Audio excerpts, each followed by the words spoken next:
है चक्षु से, इसलिए चक्षुरेंद्रिय को ही दर्शन कहा जाना चाहिए। लेकिन यहाँ उस अर्थ में दर्शन शब्द का प्रयोग नहीं है। तो प्रश्न होता है कि किस अर्थ में दर्शन शब्द का प्रयोग है? तो मैंने ये कहा था कि यहाँ दृश्य धातु का अर्थ प्राइमरी मीनिंग तो है देखना, लेकिन इसका सेकेंडरी मीनिंग है जानना। तो लक्षणा का प्रयोग कहते हैं इसको।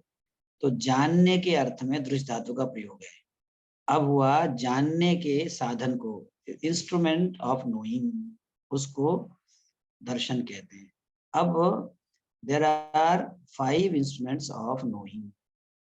Knowing means grasping. जैसे रूप को ग्रास्प करते हैं हम चक्षुर इंद्रिय से, इसीलिए रूप अर्थ को, रूप नामक अर्थ को जानने का साधन चक्षुर इंद्रिय है। इस दृष्टि से चक्षुर इंद्रिय को दर्शन कहेंगे। शब्द रूप अर्थ को जानने का साधन कर्ण है, इसलिए कर्णेंद्रिय को आप दर्शन कहेंगे। ऐसे ही रूप रस गंध स्पर्श शब्द, इन 5 पदार्थों को जानने के लिए 5 इंद्रिय भगवान के द्वारा हमें दिए गए हैं। उस दृष्टि से ये 5 इंद्रिय ही जानने के साधन होने की वजह से दर्शन शब्द के द्वारा बोधित होने चाहिए। लेकिन हम सामान्यतः इंद्रियों को दर्शन नहीं कहते हैं। अब ये तीसरे स्तर पर प्रश्न होता है कि फिर दर्शन किसे कहते हैं? तो उदाहरण के साथ मैंने उस दिन समझाया था कि संसार में 2 प्रकार के पदार्थ होते हैं। उनमें से जो लौकिक पदार्थ है उसको भी हम, जिसको जानना कहते हैं, समग्रतः जानना, ऐसा होता नहीं।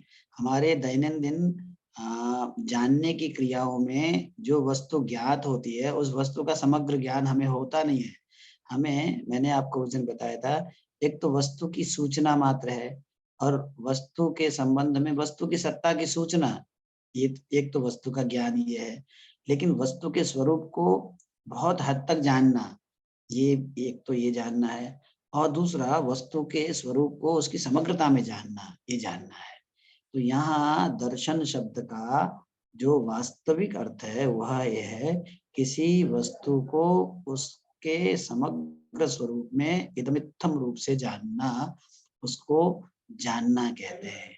अगर उसको जानना कहते हैं तो उसको उस ज्ञान को देने के साधन को दर्शन कहते हैं। इसका मतलब लौकिक पदार्थों के इदमित्थम तया बोध कराने वाले साधन को हम दर्शन कहेंगे। एक तो बात ये हुई।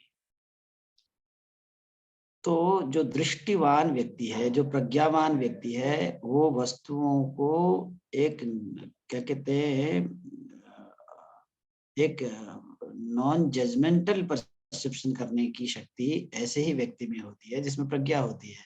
इसलिए उस प्रज्ञा को दर्शन कहेंगे। उस जो तीसरा ज्ञान है, तीसरी आंख है, उसको दर्शन कहेंगे, और वह शास्त्र ही होता है। अब प्रश्न होता है, इस दृष्टि से सारे शास्त्र दर्शन है। अब मीमांसकों से और वेदांतियों के सामने ये प्रश्न होता है, आप कैसे दर्शन हो भैया? आप तो वेद ने जो कहा उसको इदम इत्थम रूप से मानते हो, तो आप दर्शन कैसे हुए? ये तो वेद के द्वारा प्रदत्त दृष्टि है। तो दर्शन तो स्वयं जब करते हैं, स्वयं जब हम जानते हैं, उसको दर्शन कहते हैं। तो सामान्य रूप से मीमांसा के दर्शनत्व को लेकर के प्रश्न होते रहे हैं कि मीमांसा दर्शन नहीं है, यह तो भाषा शास्त्र हो सकता है, या एक अलग प्रकार का बौद्धिक चिंतन हो सकता है, परंतु इन्वर्टेड कोमा में दर्शन शब्द का जो अर्थ है, उस अर्थ में तो मीमांसा दर्शन ठहरता ही नहीं है। तो मीमांसक लोग और वेदांती लोग इस प्रश्न का उत्तर यह देते हैं कि वस्तुतः संसार में 2 प्रकार के पदार्थ होते हैं, एक लौकिक पदार्थ, एक अलौकिक पदार्थ। लौकिक पदार्थ रूप रस गंध स्पर्श शब्द है, इनको जानने के साधन ये इंद्रियां हैं, और ये इंद्रियों से हम प्रत्यक्ष करते हैं इनका। तो लौकिक पदार्थों को जानने का साधन है प्रत्यक्ष, अनुमान, उपमान आदि जितने भी प्रमाण हैं वे लौकिक पदार्थों को जानने के साधन हैं। संसार में दो ही प्रकार के पदार्थ हैं, एक लौकिक पदार्थ और अलौकिक पदार्थ। लौकिक पदार्थ इस लोक में दृश्यमान और अनुभूयमान सारे पदार्थ हैं।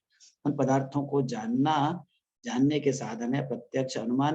और एक शब्द में कहना चाहें तो science. Science is the instrument of knowing this worldly objects. There are two types of objects, this worldly objects and the other worldly objects. This worldly objects are grasped by this worldly means, and the other worldly objects are grasped only by the other worldly means. So what are the this worldly objects?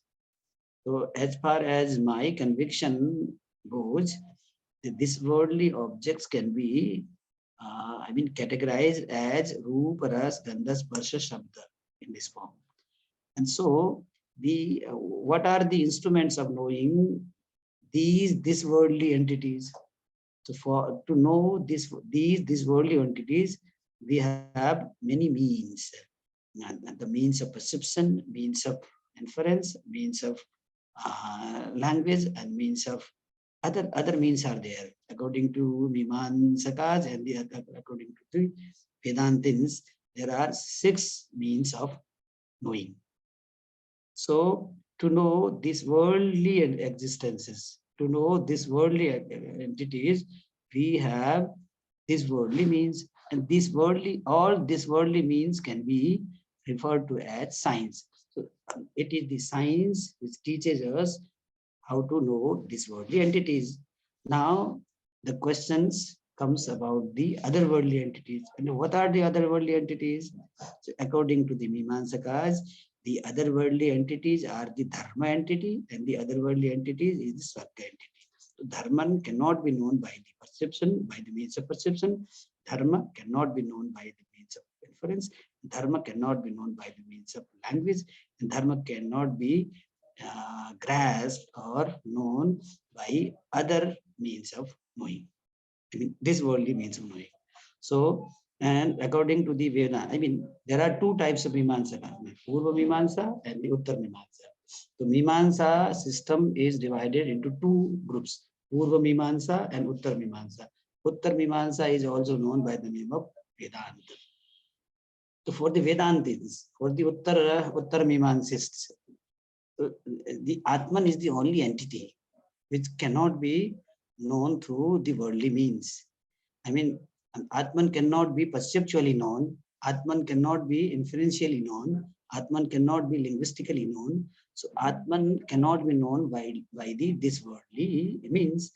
So to know the Atman and to know the Dharman and to know the nature of the Swarga, we have to find a means which is other than this worldly means. So for knowing Dharman, for knowing Swarga, and for knowing Atman, there is a means which is given by the nature, and that means is known as the otherworldly means. And what is this otherworldly means? Vedas are the otherworldly means. Now you see, even in the Laukika entities, Rupa is known only by the, Chakshurendriya, and Gandha is known only by the means of Karnendriya, and the Sparsha is grasped only by the means of Tvacha. So overlapping nahi hai. The Chakshurendriya cannot know the object of Gandha, and in the same way Karnendriya cannot know the object of Rupa. So there cannot be overlapping in the means of knowing. If this goes, I mean, if this is true within the Laukika entities and within the means of the Laukika entities, this is also true about the Alaukika entities. If, I mean, Dharman cannot be known by the, if Dharman is Dharman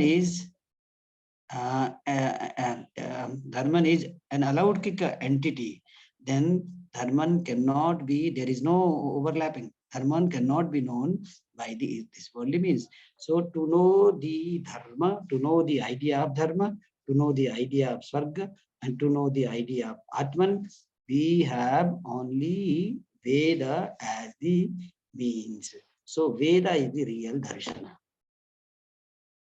अब देखिए यहाँ तक बात आई, Vedas are the real darshana for me, I mean take it from me कि for the Mimamsakas the real philosophy is the Veda. Veda is the only philosophy that way. Now, you know, I mean, I might have told you the other day कि there are two systems, top to bottom and bottom to top. क्या था राजेश, यही था ना, top, यही शब्द थे ना, top to bottom and bottom to top. This is propounded by a Western scholar who says that there are two types of philosophical systems in India. Two philosophical systems according to the two philosophical systems, namely Purva Mimamsa and the Vedantis. We know the Atman entity through the means of Vedas. Veda is the only means of knowing Vedaika Gamyatva. Vedas are the only means of knowing Dharman. Now, as far as the Advaitins are concerned, let us limit ourselves to the idea of Atman. So how do I know the Atman? So Atman, I do not have any worldly means to know Atman. So I have to take resort to the Veda. It is the Vedas which tell me something or everything about the Atman principle. So in knowing the Atman principle, Veda is the only means. So the means of knowing is the philosophy. In that sense, Vedas become the real philosophy of knowing an entity which is otherwise known. Pratyakshena yastum payora buddhyate etam vidanti vedena tasmad vedasya vedha. What is the Vedata of the Veda? What is the Vedata? मतलब वेद की वेदता क्या है, इसको लेकर के प्रश्न है. So he says that an entity which cannot be known by the means of pratyaksha and by the means of inference, etc. If that entity is known by if that entity is known by Veda, then this becomes the Vedata of the Veda.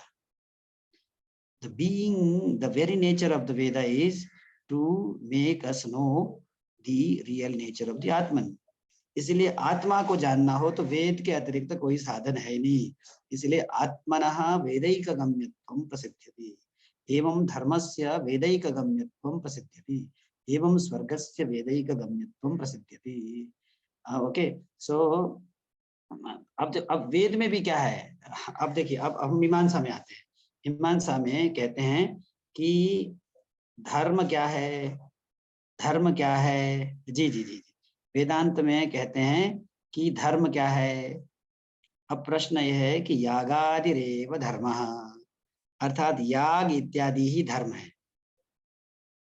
अब देखिए, स्वर्ग को प्राप्त कैसे किया जाए. स्वर्ग को प्राप्त करने की इच्छा मनुष्य के मानस में स्वाभाविक रूप से है. इस बात को कोई स्वर्ग मान्य मतलब क्या होता है, जो सुख की पराकाष्ठा है, सुख की पराकाष्ठा को प्राप्त करने की इच्छा सब व्यक्तियों के व्यक्तित्व में पूर्वतः विद्यमान है.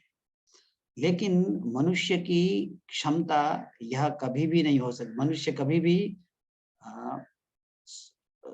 स्वर्ग रूप साध्य का साधन क्या है यह नहीं जान सकता है। मनुष्य के मानस में यह बोध स्वतः कभी भी उत्पन्न नहीं हो सकता है। मनुष्य कितना भी वैज्ञानिक प्रगति कर ले, मनुष्य संसार से संबंधित समस्त वस्तुओं का ज्ञान प्राप्त कर सकता है, लेकिन स्वर्ग रूपी वस्तु को या धर्म रूपी उस स्वर्ग के साधन को जानने का कोई साधन नहीं है। अब क्या साधन है फिर? तो बोले कि स्वर्ग को प्राप्त किया जा सकता है धर्म से, लेकिन धर्म का ज्ञान मनुष्य को प्रत्यक्ष आदि प्रमाण दे नहीं सकते। अब प्रश्न है कि धर्म का ज्ञान कैसे होता है? इसका उत्तर है कि धर्म का ज्ञान वेद से होता है। अब प्रश्न यह है, वेद में कौन सा वाक्य है जिससे धर्म का ज्ञान होता है?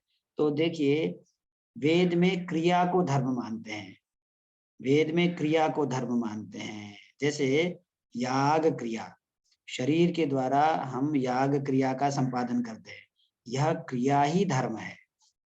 इस क्रिया से स्वर्ग प्राप्त होता है। याग रूपी क्रिया को करने से स्वर्ग की प्राप्ति होती है। तो स्वर्ग हुआ साध्य, गोल, और धर्म हुआ उसका साधन। लेकिन धर्म को जानने का साधन क्या है? प्रश्न यह है। मैंने बताया स्वर्ग साध्य है, स्वर्ग को जानने का साधन धर्म है, लेकिन इस साधन को जानने का साधन क्या है? वह है वेद। जैसे यजेत स्वर्ग कामः, यह वाक्य है जो ये कहता है स्वर्ग की कामना वाला व्यक्ति याग करे। अर्थात यह वाक्य क्या करता है? स्वर्ग की कामना वाले व्यक्ति को धीरे से बता देता है कि मेरे मित्र, यदि स्वर्ग रूपी साध्य को पाना चाहते हो तो याग क्रिया रूपी साधन को अपनाओ। याग क्रिया ही स्वर्ग का साधन है, इसलिए याग क्रिया ही धर्म है। याग माने यज्ञ है, जो हम हवन करते हैं उसको कहते हैं। सॉरी। हाँ हाँ, मेरी मेरी बात पहुंच पा रही है ना ठीक से अनीता जी? जी जी, विमली जी बहुत अच्छे से पहुंच रही है। स्पष्टता है ना जी? जी, तो मैंने ये बताया, तो ये दर्शनत्व है। अब ये एक बात याद रखना अनीता जी, कि इस याग से स्वर्ग प्राप्त होता है, यह न केवल प्रत्यक्ष से मालूम होता है या न केवल अनुमान से मालूम होता है, लेकिन यह वेद का कोई अन्य वाक्य भी नहीं है, यही उसकी अपूर्वता है। वेदांत में अपूर्वता का सिद्धांत है ना मीमांसा में राजेश, कि विद इन द वेदास जी सर, दो वाक्य एक ही अर्थ का कथन नहीं कर सकते। अगर दो वाक्य एक ही अर्थ का कथन कर देवें तो दोनों वाक्य, एक वाक्य की सार्थकता समाप्त हो गई ना। जी जी, तो प्रत्येक वाक्य किसी अपूर्व वस्तु का कथन करता है, यह सिद्धांत है। जी प्रत्येकम वैदिकम वाक्यम किमपि अपूर्वम वस्तु ब्रूते वदति अभिदधाति। एकम वैदिकम वाक्यम यदि एकम अर्थम प्रकाशयति, अन्यदपि वैदिकम वाक्यम यदि तदेव अर्थम प्रकाशयति, तर्हि प्रत्येकम वैदिक वाक्यस्य अपूर्वता न प्रसिद्ध्यति, है कि नहीं? इसीलिए you will not find a second sentence which talks about the dharman being the means of स्वर्ग। ये आइडिया था, है ना? तो एक बात मैं स्थापित, मैं प्रतिपादित मैंने ठीक से कर दिया। अब मैं दूसरी बात पर आता हूँ। मीमांसा कहते किसे हैं, यह प्रश्न है ना। सामान्य अर्थ में मीमांसा किसे कहते? चलो इसकी मीमांसा करते हैं, है ना अनीता जी? सामान्य अर्थ में मीमांसा का मतलब होता है इन्वेस्टिगेशन। क्या अर्थ होता है? इन्वेस्टिगेशन। अर्थ ही बदल गया है इसका। हाँ, चीड़ फाड़ करते हैं। हाँ जी जी जी।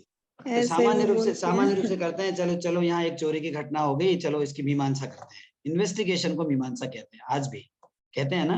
तो मीमांसा शब्द का प्राइमरी मीनिंग क्या है? इन्वेस्टिगेशन। जी, लेकिन जनरल इन्वेस्टिगेशन के लिए मीमांसा शब्द का प्रयोग फिलोसफी के अर्थ में नहीं करते हैं, पारिभाषिक है। यहाँ स्क्रिप्चरल इन्वेस्टिगेशन के लिए करते हैं। किसके लिए करते हैं? Scriptural investigation.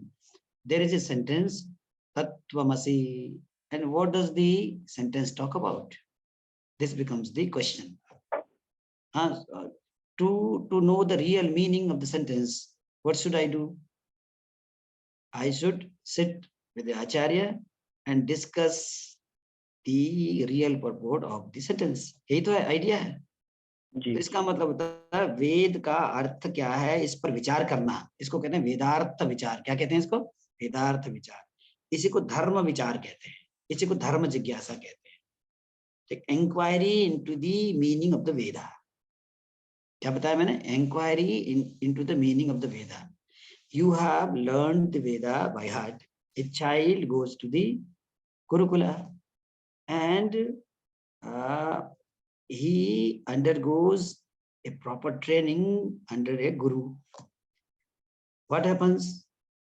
Every morning, the child sits with the teacher, and teacher recites a part of the mantra, and the child follows.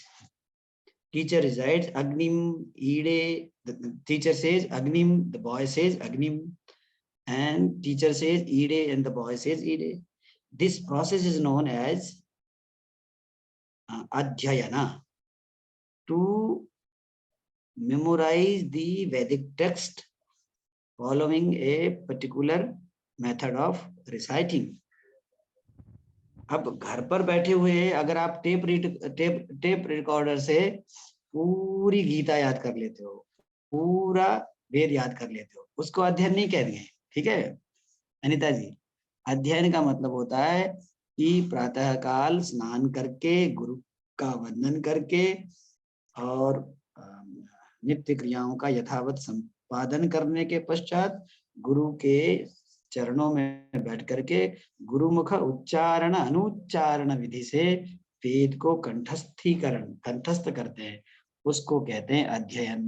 पहले अध्ययन शब्द का अर्थ जानना नहीं था, आज क्या है? अध्ययन शब्द का अर्थ होता है जानना। हम इसका अध्ययन कर रहे हैं। तो बिना अर्थ को जाने वेद को कंठस्थ करने को क्या कहते हैं राजेश? बार बार कहता रहा हूं ना मैं, अध्ययन कहते हैं, अध्ययन कहते हैं। अच्छा, अध्ययन के पश्चात अर्थ का ज्ञान करने के लिए आपको बीच में कुछ करना पड़ेगा कि नहीं? क्या करना पड़ेगा? वेदार्थ विचार करना पड़ेगा। सो गुरु के पास बैठ करके एक साल में आपने मान लो अपनी शाखा विशेष संबद्ध वेद को कंठस्थीकृत कर लिया, इसको वेदाध्ययन कहते हैं। तो ये क्रिया है कि नहीं है? जैसे याग क्रिया है तो वेदाध्ययन भी एक क्रिया है जी। अब याद रखना, वेदाध्ययन भी क्रिया है, याग भी क्रिया है, लेकिन अंतर क्या है? जरा बताओ राजेश, पहले भी मेरी क्लास में आए हो, अंतर क्या है? अंतर यह है कि मीमांसा के अनुसार दो प्रकार की क्रियाएं होती हैं। कितनी प्रकार की क्रियाएं होती हैं? दो प्रकार की क्रियाएं होती हैं। ऐसे संवाद करने से ना क्लासरूम की फीलिंग आती है, नहीं तो ऐसा लगता है कि दूरदर्शन में न्यूज पढ़ रहे हैं जी। संवाद होना चाहिए ना जी सर। अच्छा तो ये होना चाहिए सब लोग दिखें यहाँ, तो और अच्छा संवाद हो जाए। तो मैं ये कहना चाह रहा था, तो इसलिए कुछ लोग तो वीडियो भी ऑन कर लेंगे तो इतना डिस्टर्ब नहीं रहेगा शायद, मुझे लगता है। तो मैं कहाँ से बात शुरू करी थी? मैंने ये बताया था कि मीमांसा शब्द का सामान्य अर्थ है इन्वेस्टिगेशन, लेकिन विशेष अर्थ क्या है इसका? Scriptural investigation. और स्क्रिप्चर्स क्या है हमारे अर्थों में? वेद है। तो वैदिक वाक्यों के अर्थ पर विचार करना ही मीमांसा है। इसलिए मीमांसा वाक्यार्थ शास्त्र है ना, वैदिक वाक्यार्थ विचारः मीमांसा, ये हुआ। हाँ, इसीलिए इसको हर्मेनेटिक्स कहते हैं, इसलिए इसको वाक्य शास्त्र कहते हैं। व्याकरण को क्या कहते हैं? पदशास्त्र। और इसको क्या कहते हैं? वाक्य शास्त्र, मीमांसा को। और न्याय को क्या कहते हैं? प्रमाण शास्त्र। इसीलिए हमारे यहाँ परंपरा में जिन लोगों को नहीं मालूम उनको बता रहा हूँ कि 3 शब्दों का प्रयोग होता है, पद, वाक्य, प्रमाणज्ञ। जो व्याकरण शास्त्र को भी जानता है, मीमांसा शास्त्र को भी जानता है और न्याय शास्त्र को भी जानता है। बिना इन 3 शास्त्रों को जाने हम भारतीय बोध में प्रवेश नहीं कर सकते। इसलिए सॉरी, तो इन 3 शास्त्रों में पारंगत हो गया, उसको क्या कहते हैं राजेश? पद, वाक्य, मैं थोड़ा सा राजेश के साथ लिबर्टी ले रहा हूँ, ये हमारे विद्यार्थी हैं इस वजह से। पद वाक्य प्रमाणज्ञ उसको कहते हैं। जी तो यहाँ क्या अर्थ होता है? सेंटेंस इंटरप्रिटेशन, सेंटेंशियल इंटरप्रिटेशन को क्या कहते हैं? मीमांसा। अब हमने मीमांसा शब्द का अर्थ क्या कर लिया? Sentential interpretation. जी ठीक है, अच्छा। अब इसको, इसीलिए इसको विचार को, मीमांसा का अर्थ क्या है? सामान्य अर्थ विचार, इसी को जिज्ञासा कहते हैं। जिज्ञासा शब्द का अर्थ होता है विचार, लेकिन यहाँ विचार सामान्य अर्थ में मीमांसा शब्द का प्रयोग न करके विचार विशेष के अर्थ में, और वह विचार विशेष क्या है? इसकी प्लुरल वेदार्थ विचार है ना। तो इंक्वायरी, अब ये सब नोट कर लें, inquiry into the purport or the meaning of the Vedas, this is referred to as, this is called as मीमांसा। इसको मीमांसा कहते हैं। इसीलिए एक शब्द का ध्यान रखना अनिता जी, एक शब्द का प्रयोग बार बार आता है, पूजित विचार। सामान्य विचार मीमांसा नहीं है, बल्कि पूजित विचार को मीमांसा, मीमांसा नाम पूजित विचार। अब पूजित का मतलब क्या? कौन सा विचार पूजित है? वेद के विचार पूजित हैं। वेदार्थ विचार ही पूजित है, नहीं तो सामान्य विचार भी पूजित हो जाएंगे तो फिर वेदार्थ विचार क्या हो गया? पूजित नहीं हुआ। तो इसीलिए मीमांसा का अर्थ हम कहाँ पहुंच गए? पूजित विचार पर पहुंच गए। अच्छा, मैंने आपको ये भी बताया था कि वेद के 4 भेद हैं। वेद के कितने भाग हैं? 4। संहिता भाग, ब्राह्मण भाग, आरण्यक भाग और उपनिषद भाग। संहिता भाग का वास्ता किससे है? ब्रह्मचर्य आश्रम से। ब्राह्मण भाग का वास्ता किससे है? गृहस्थ आश्रम से। आरण्यक भाग का वास्ता किससे है? वानप्रस्थ आश्रम से। और उपनिषद भाग का वास्ता किससे है? संन्यास आश्रम से। अब प्रश्न यह है कि ब्रह्मचारी बालक, देखिए एक शब्द का प्रयोग मीमांसक लोग बार बार करते हैं, वेदांती लोग तो इस शब्द का प्रयोग और भी बार बार करते हैं। क्या शब्द है? गुरूपसदन। क्या शब्द है? गुरूपसदन। देखो, जीवन में 2 बार गुरूपसदन होता है। फिर से निवेदन करो, जीवन में 2 बार गुरूपसदन होता है। देखिए, बालक का जन्म हुआ और बालक, ब्राह्मण बालक 8 वर्ष का हो गया। अब शिक्षा के लिए उसको कहाँ, किसकी ओर बढ़ जाना है? गुरु के पास जाना है। तो अष्टवर्षीय ब्राह्मण बालक, 12 वर्षीय क्षत्रिय बालक, ऐसे ऐसे अलग अलग भेद है। ऐसा बालक गुरुकुल की ओर बढ़ता है और एक विशेष विधि का अनुपालन करते हुए गुरु के सानिध्य को उपलब्ध होता है। इसको कहते हैं गुरूपसदन, और अपनी शिक्षा का आरंभ करता है। तो यह तो एक गुरूपसदन हुआ। अब क्या करता है कि ब्रह्मचारी बालक गुरु की चरण शरण में रह करके सबसे पहले क्या करता है? वेदों का अध्ययन करता है, माने अपनी शाखा से संबद्ध वेद को कंठस्थीकृत करता है। तो वेद कंठस्थीकरण एक क्रिया हुई कि नहीं हुई ना? अब प्रश्न है कि इस क्रिया, अब याग भी एक क्रिया है। जब आप याग संपादन कर लेते हो तो क्या करते हो? कुछ करते हो? नहीं करते हो ना। याग का संपादन हो गया। एक राजेश है जिसने याग का संपादन नहीं किया, एक राजेश है जिसने याग का संपादन कर लिया।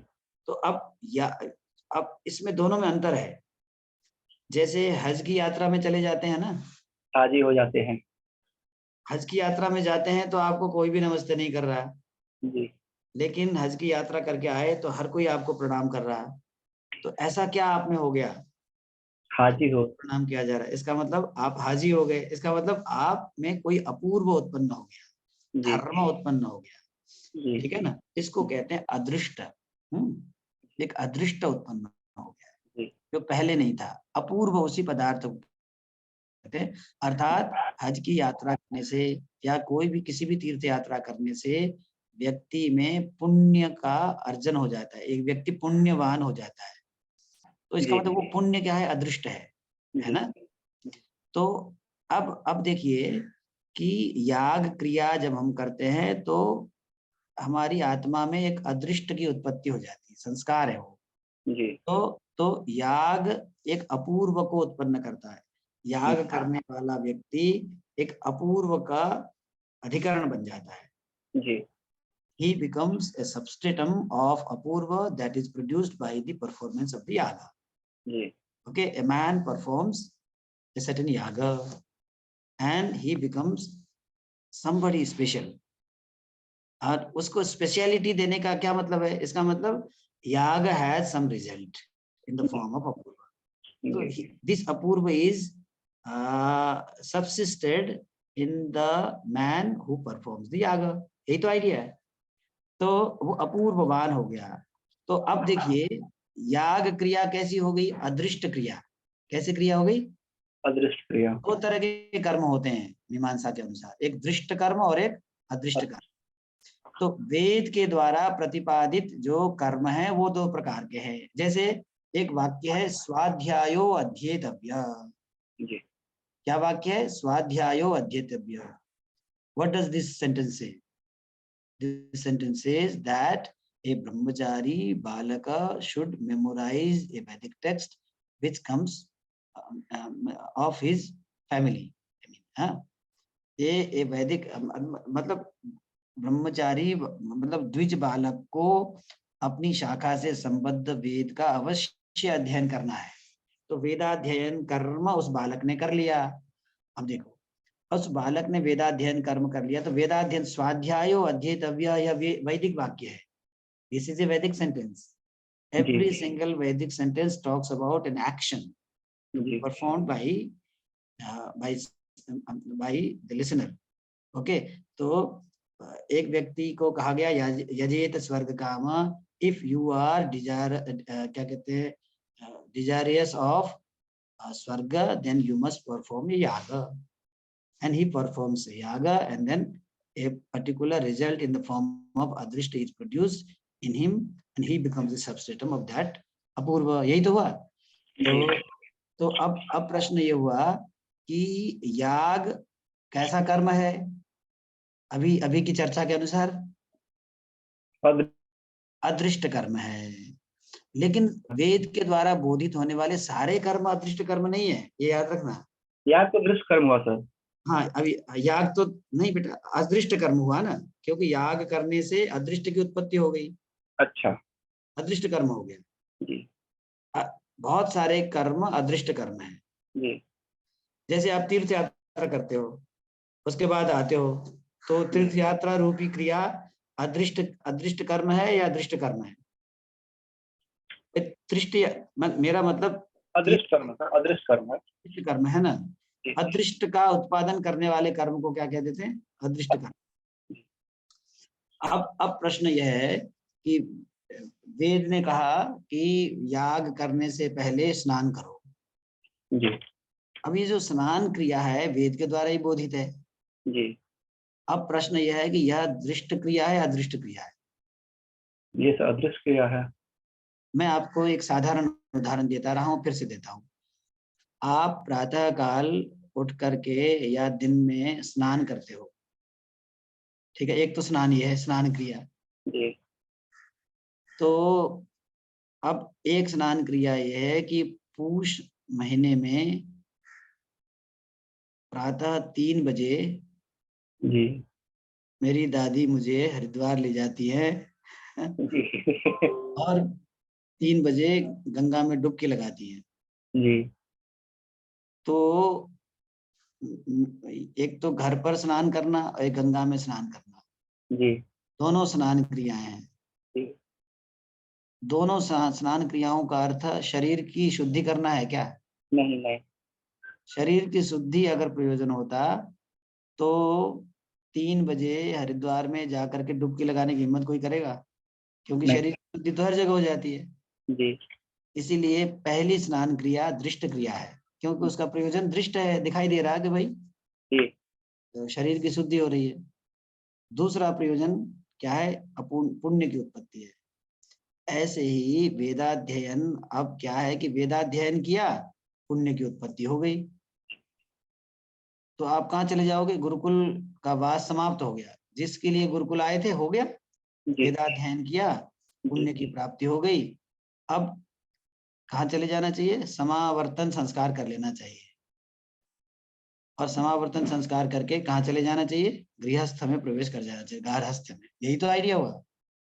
तो ऐसे इसके अनुसार क्या हो जाएगा? इसके अनुसार ये हो जाएगा द्विजकुल जन्म, उसके पश्चात गुरुपसदन और वेदाध्ययन, उसके पश्चात आप समावर्तन संस्कार और उसके पश्चात आप गारहस्थ्य में प्रवेश करोगे। यही तो क्रम हुआ।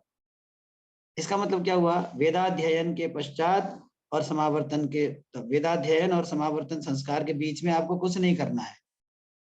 एक तो स्कीम ऑफ थिंग्स ये हो सकता है। ये कब होता? यदि वेदाध्ययन दृष्ट अदृष्ट कर्म होता। ठीक है ना?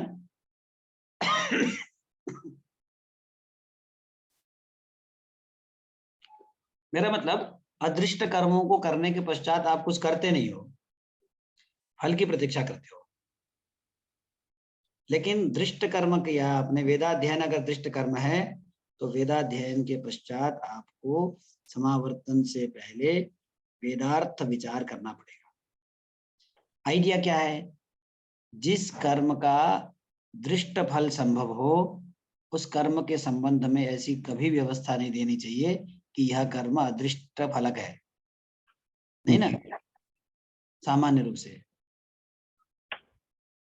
जिस कर्म का फल साक्षात दिखाई दे रहा है, जी उस कर्म के संदर्भ में हम क्या यह निर्णय दे सकते हैं यह कर्म अदृष्ट फल को उत्पन्न करने वाला कर्म है? नहीं कर सकते हैं। अब ये मैं बार बार एग्जांपल दे रहा हूँ कि हिंदुइज्म में ये सब दिखता है कि 3 किलोमीटर की लाइन लगा रहे हैं, सुबह से 8 बजे तक वैष्णो देवी की मंदिर में प्रतीक्षा कर रहे हैं। अंत में 1 मिनट के लिए आपको देवी के दर्शन करने हैं। जी तो यह क्या है? देवी दर्शन क्या है? इससे अदृष्ट की उत्पत्ति होती है। यही तो आइडिया है। जी जहाँ दृष्ट फल संभव नहीं है, वहां अदृष्ट फल की कल्पना की जाती है। लेकिन जहाँ दृष्ट फल है, लोग कोई कह रहे हैं व्यायाम क्यों कर रहे हो? क्योंकि पुण्य उत्पन्न होगा। ऐसा होता है? व्यायाम का दृष्ट फल है शरीर की में ताजगी आती है, स्नान का दृष्ट फल है शरीर में ताजगी आती है।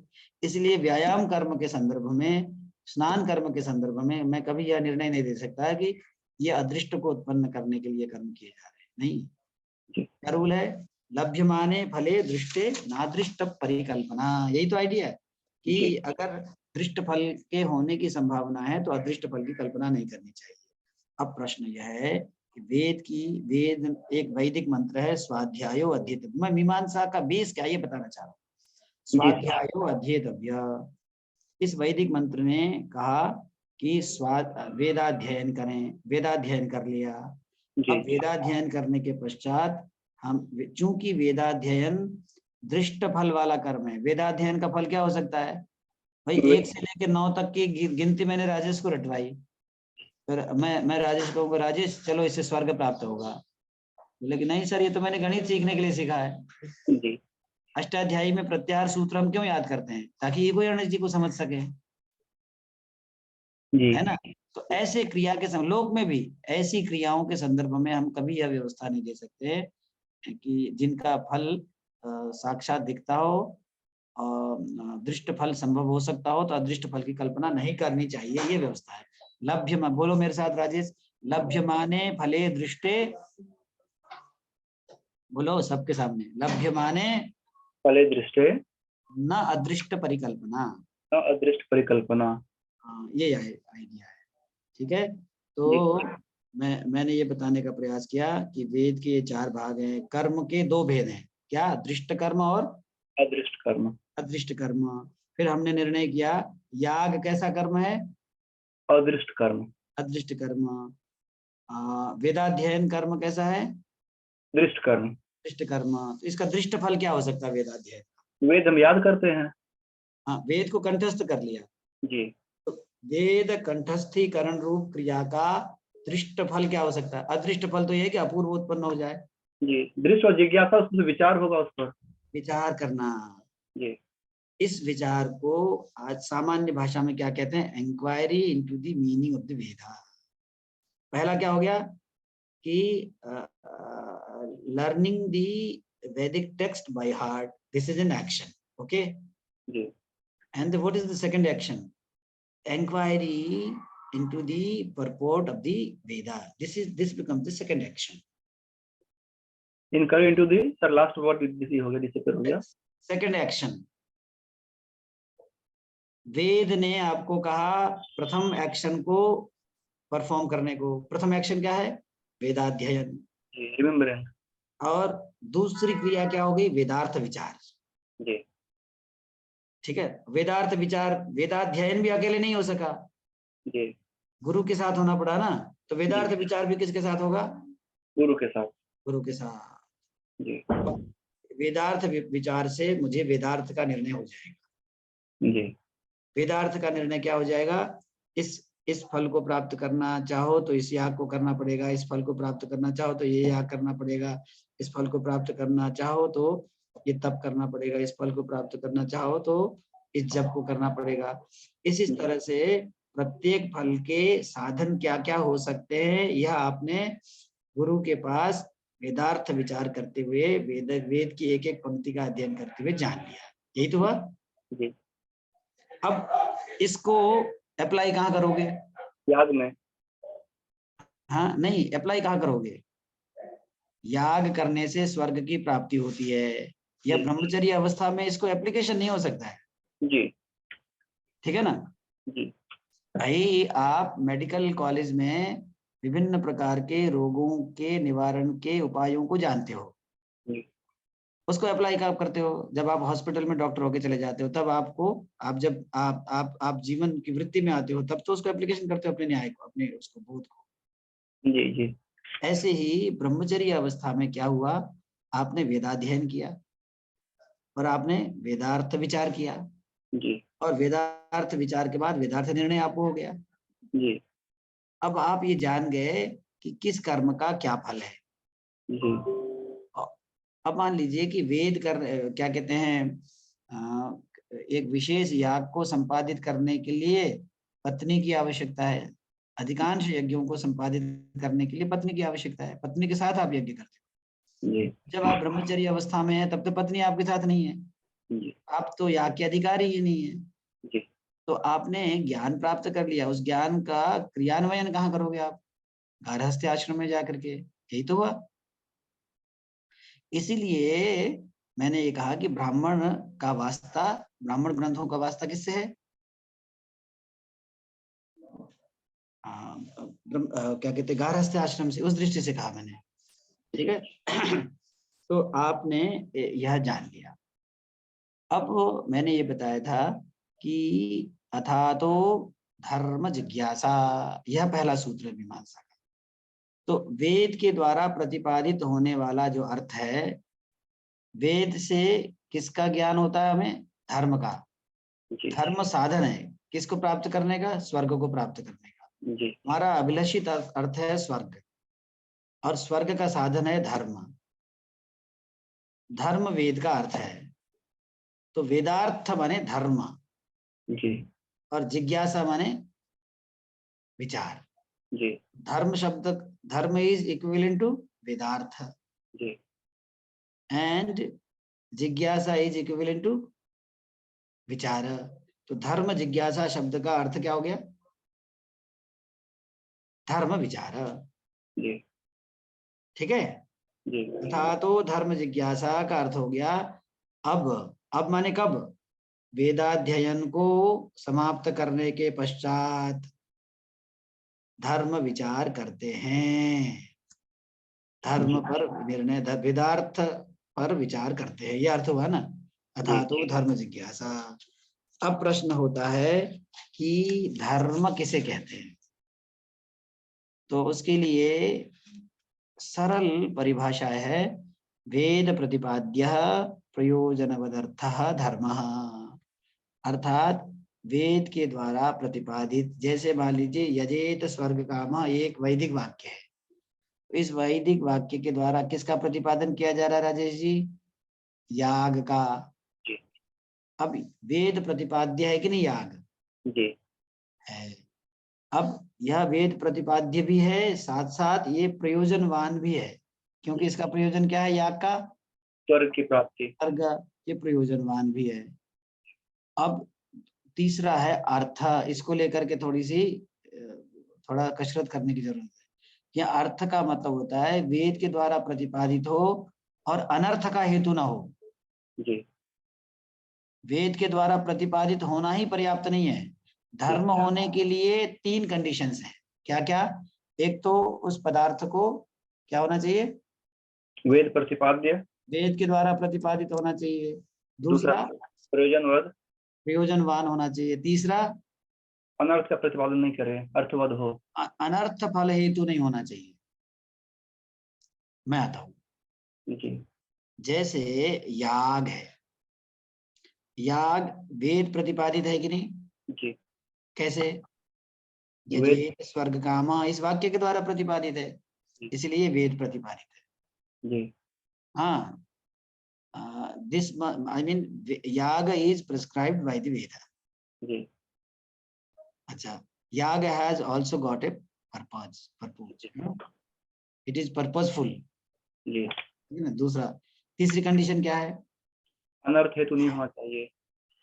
अनर्थ अर्थ का हेतु, अनर्थ हेतु नहीं। अनर्थ क्या हो सकता है? नरक, जी तो ये नरक का हेतु भी नहीं है, जी इसीलिए याग धर्म है। जी जैसे जप धर्म है, तप धर्म है, मतलब जो भी धर्म होगा उसमें ये 3 कंडीशन जरूर रहेंगे। क्या क्या? वेद प्रतिपादित होना, प्रयोजनवान होना और अनर्थ हेतुक न होना। ठीक। जी अच्छा, अब इसको बताने के बाद वो कहते हैं कि इनमें से 3 कंडीशंस में से एक को भी छोड़ देते हैं तो वो धर्म की परिभाषा नहीं हो सकती है। जी मतलब धर्म की परिभाषा में ये 3 कैरेक्टरिस्टिक्स जरूर होने चाहिए। वेद प्रतिपाद्यत्व, प्रयोजनवत्व और अर्थत्व। अर्थत्व माने अनर्थ भिन्नत्व, अनर्थ हेतु भिन्नत्व। जी तो याग में ये तीनों कंडीशंस फुलफिल हो गए, इस वजह से याग क्या हो गया? धर्म हो गया। जी अच्छा, अब प्रश्न कहते हैं कि आपने या वेद प्रतिपाद्य कह दिया, अब अगर आप इन 3 कंडीशंस में से पहली कंडीशंस को हटा दीजिए तो 2 कंडीशंस क्या बचते हैं? प्रयोजनवद और अनर्थ का हेतु न होना। मतलब वो होने के लिए, धर्म होने के लिए प्रयोजनवान होना और अनर्थ हेतुक ना होना, इतना ही पर्याप्त है। जी ठीक है? जी हाँ, तो ऐसे में अतिव्याप्ति हो जाती, ओवर एक्सटेंशन हो जाता है। किसमें? याग में। नहीं, भोजन आदि में। जैसे भोजन आदि भी क्रिया है कि नहीं? जी जी जी जी भोजन आदि जब हम करते हैं तो ये प्रयोजनवान है कि नहीं? ये क्रिया प्रयोजनवान है, क्योंकि भोजन से तृप्ति होती है, जी आनंद मिलता है, जी बुभुक्षा पूर्ति होती है, तो प्रयोजनवान है वेद भोजन। लेकिन और वे भोजन करने से कोई अनर्थ भी नहीं होता है, अनर्थ फल हेतु भी नहीं है, जी नरक की प्राप्ति भी नहीं होती है। हाँ, जी ये थोड़ा सा कोलाहल नहीं आ रहा है राजेश, या जी मेरे ही सर, कंप्यूटर में प्रॉब्लम? हाँ तम का वो रह गया है ऑडियो। हाँ जी, मेरे में दिक्कत है क्या? आप में नहीं सर, किसी कोई और ये है मेरा ही ऑन हो गया था गलती से विमली जी, अच्छा अच्छा जी। वही आवाजें आ रही होंगी। कॉलेज बैठी हूँ। आप ऑन हो जाओ तो कल्याणी नहीं कल्याणी। नहीं, कॉलेज में थी, आवाजें आ रही अच्छा होंगी। जी जी, मेरी बात तो सुन रही है ना? हाँ जी, मेरी बात तो जा रही। तो ये बताया मैंने, क्या बताया था राजेश? मैंने 4 कि भोजन में जो है सो ये क्या होता है कि व्याप्ति दोष हो जा रहा है वेद हाँ, प्रतिपादन को हटाने के बाद। अब ये भोजन क्रिया जो है ना, ये अर्थ संग्रह में दिया हुआ भोजन क्रिया क्या धर्म है क्या? नहीं है। आप खूब भोजन क्रिया करो, वो बोलो कि मैं तो धर्म करता हूँ जी, धार्मिक हो गया मैं?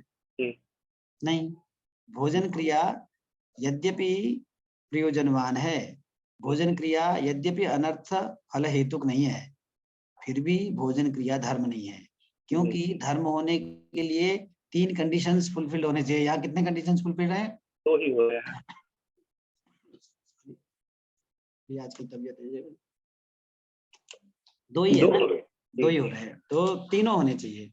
जी अब आप पूछो कि वेद में भोजन आदि का प्रतिपादन नहीं है, लेकिन नहीं है, क्योंकि वेद में उस वस्तु का कथन किया है जो वस्तु अदरवाइज मतलब जिनका ज्ञान हो नहीं सकता है। जी ठीक है ना। जी वेद की अपूर्वता यह है कि वेद उन वस्तुओं का, उन पदार्थों का आपको ज्ञान कराता है जिन वस्तुओं का, जिन पदार्थों का ज्ञान अन्यथा किसी भी प्रकार से आपको हो नहीं सकता। यही तो वेद की अपूर्वता है, जी यही तो है वेद की सुप्रीमेसी।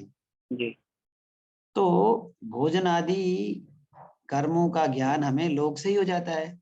जी हमें बुभुक्षा बाधित करती है, तो बुभुक्षा को शांत करने का साधन भोजन है, यह हम लोक से ही जानते हैं, इसके लिए किसी शास्त्र की आवश्यकता है नहीं।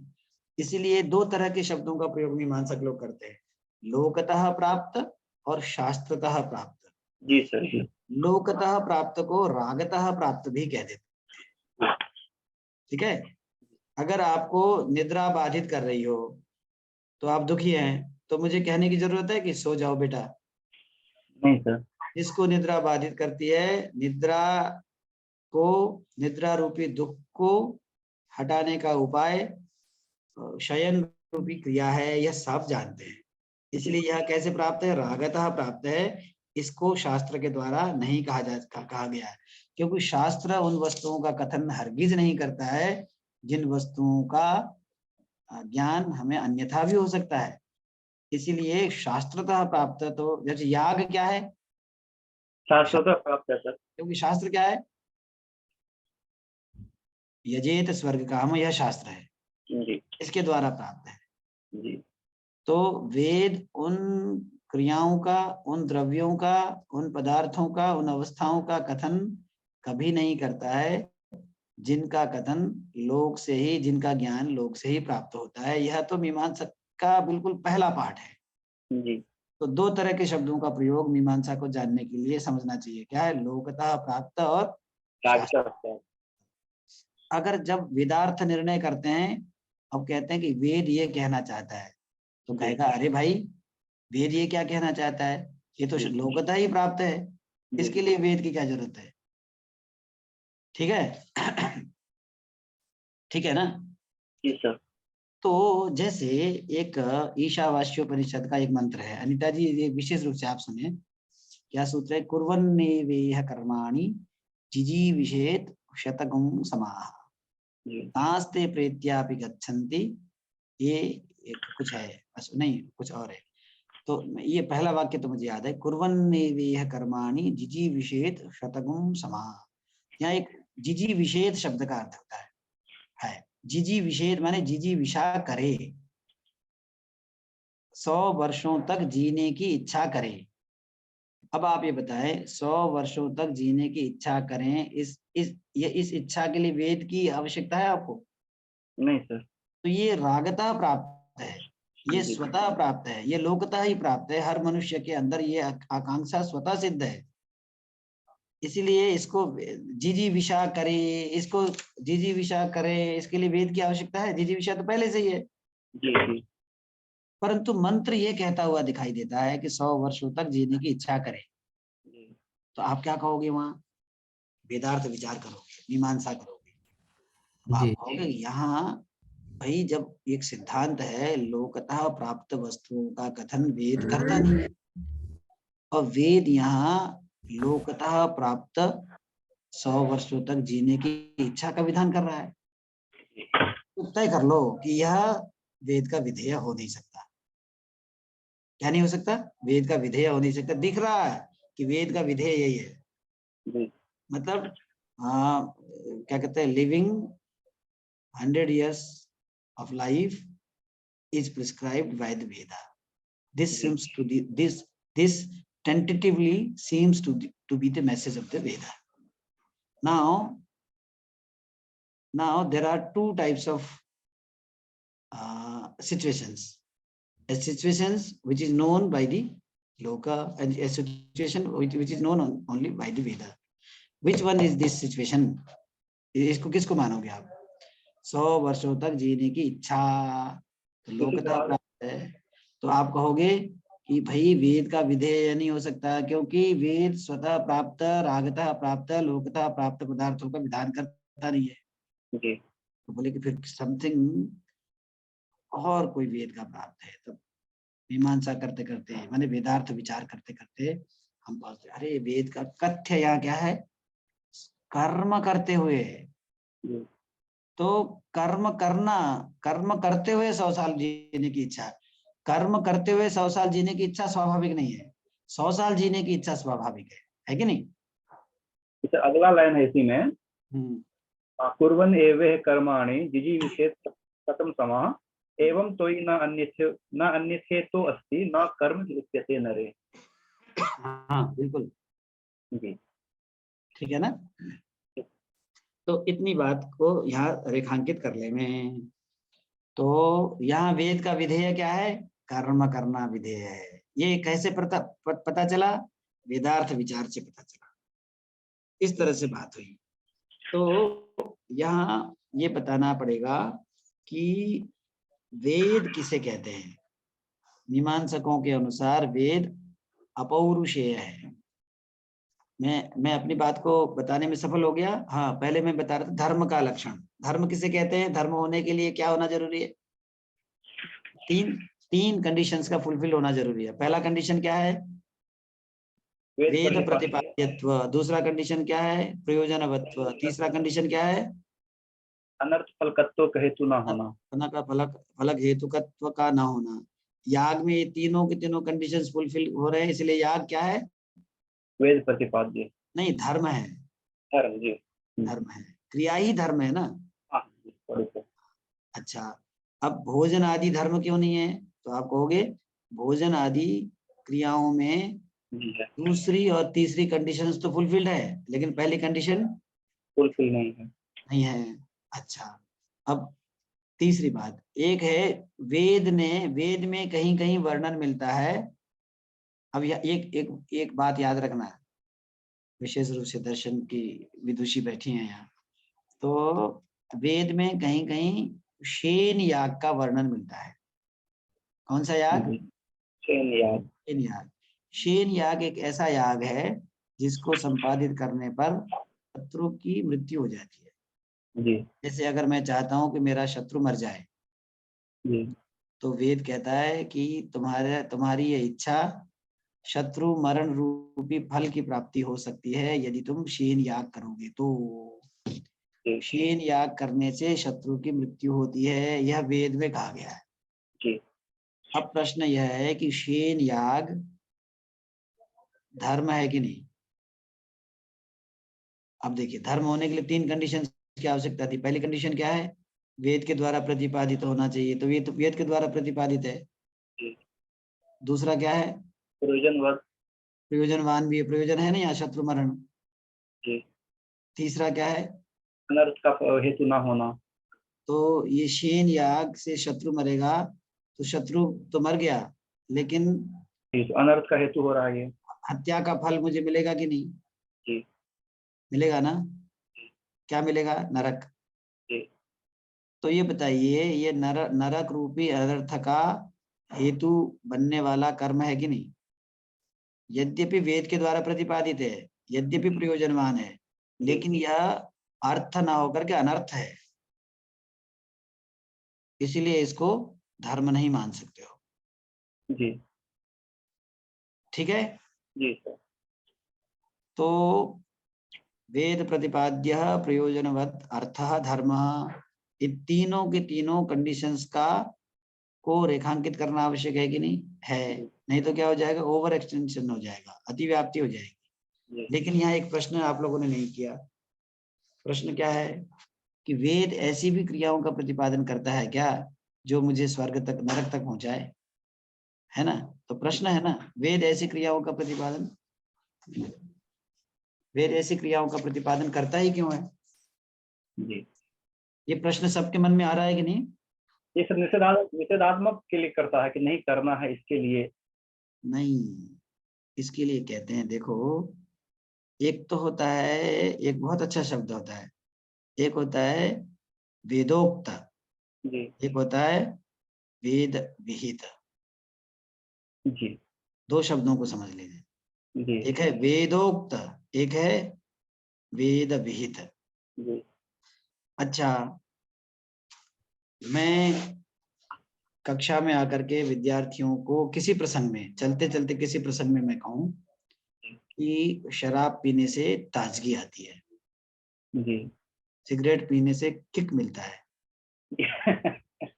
किक कहते हैं लोग जो पीते हैं ना, सिगरेट पीने से एक प्रकार का किक मिलता है। जी अब ये सत्य है कि नहीं? शराब पीने से तरोताजगी आती होगी, कुछ आनंद आता ही होगा, सिगरेट पीने से कुछ सुख मिलता ही है। ये केवल मैं डिस्क्राइब कर रहा हूँ, एक होता है डिस्क्रिप्शन, एक होता है प्रिस्क्रिप्शन, ठीक है? एक होता है डिस्क्रिप्शन, एक है प्रिस्क्रिप्शन। मैं अगर कक्षा में आकर के अध्यापक होकर के अपने बटु बालकों के समक्ष ये बोलता हूँ कि शराब पीने से ताजगी आती है, सिगरेट पीने से ताजगी आती है, तो मैं वहां सिगरेट का प्रचार कर रहा हूँ क्या? नहीं कर रहा हूँ। मैं तो केवल सिगरेट क्या क्या करता है, सिगरेट से क्या क्या होता है ये बताना चाह रहा हूँ। उनमें से एक वाक्य बता दिया, एक एक एक सत्य बता दिया, सिगरेट पीने से तरोताजगी मिलती है,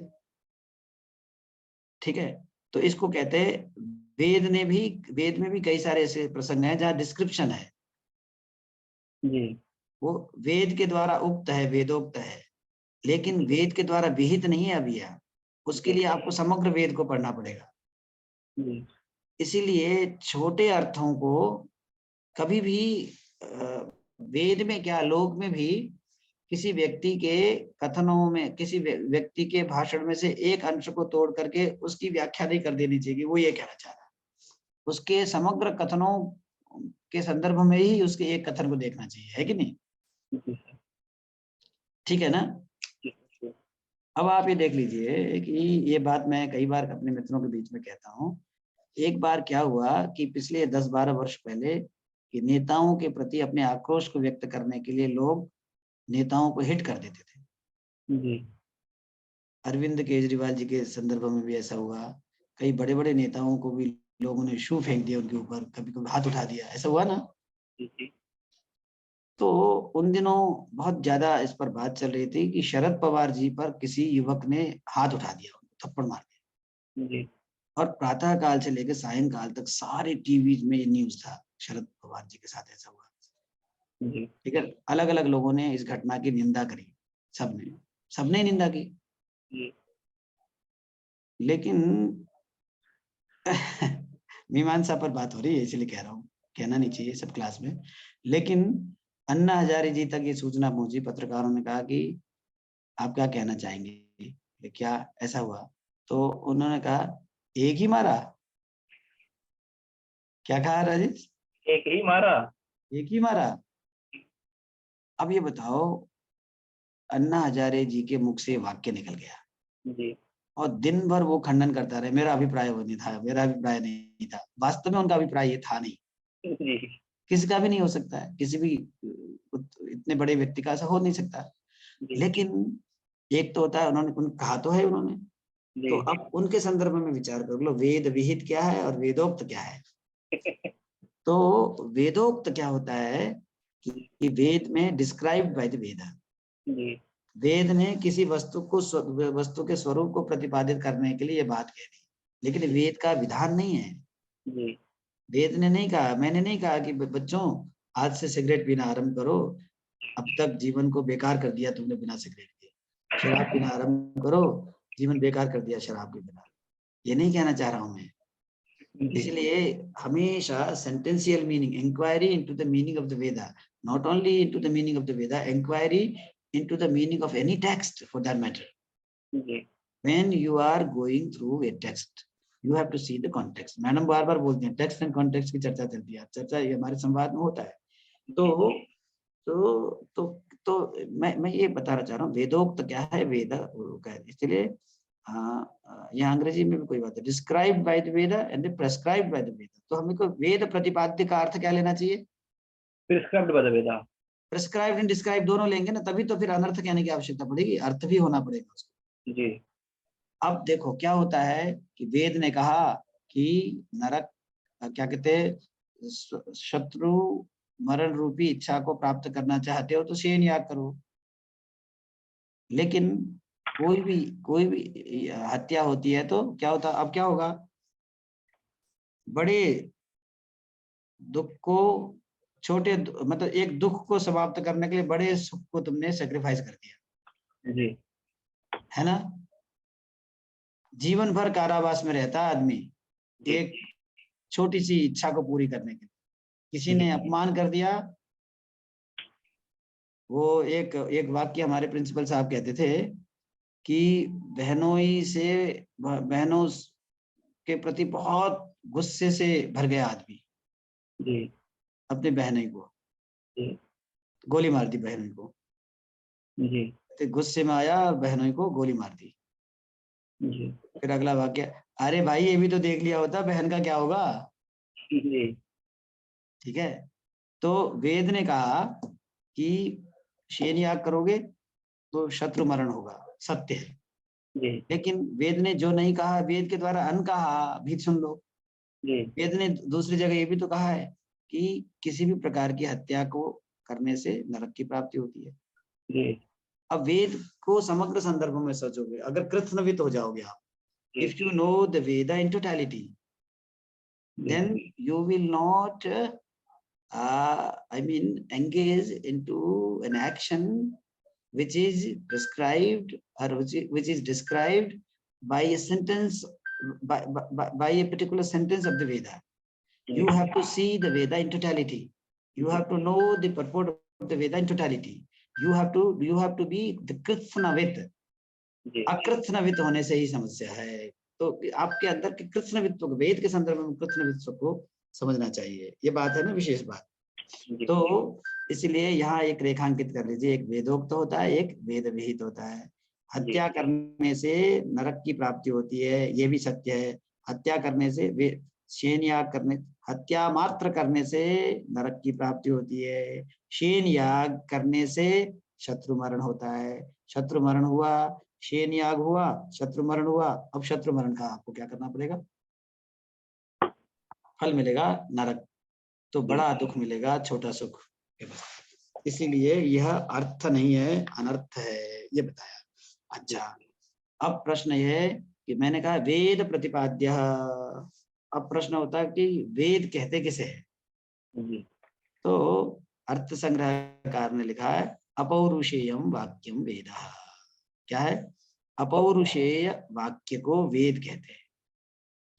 अब वेद पौरुषेय है, वेद अपौरुषेय है, ये दो तरह के मत हमारी परंपरा में चलते हैं। कितने चलते हैं? दो तरह के मत चलते हैं।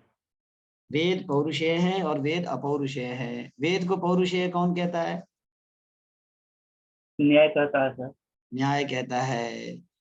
अब जब एक तो देखो तीन चीजें हैं आप में यहाँ, एक तो महर्षि दयानंद कहते हैं वेद अपौरुषेय है। जी याद रखना, तीन बातें मैं कह रहा हूँ। महर्षि दयानंद कहते हैं वेद अपौरुषेय है, जी और हमारी सनातन परंपरा भी कहती है वेद अपौरुषेय। मीमांसक भी कहते हैं वेद अपौरुषेय है। एक तो महर्षि दयानंद वेद को अपौरुषेय मानते हैं, और मीमांसक वेद को अपौरुषेय मानता है, मीमांसा दर्शन। और वेद को पौरुषेय कौन मानता है? न्याय। न्याय। क्यों पौरुषेय मानते हैं? वेद रूपी पुरुष के द्वारा ईश्वरकृत मानते हैं, बनाए गए हैं, इसलिए पौरुषेय है। महर्षि दयानंद भी कहते हैं कि वेदों का निर्माण किसने किया है? ईश्वर ने किया है। लेकिन महर्षि दयानंद ईश्वर के द्वारा निर्मित होने की वजह से वेद को अपौरुषेय कहते हैं, क्योंकि हम जैसे सामान्य पुरुषों के द्वारा नहीं बनाया गया है।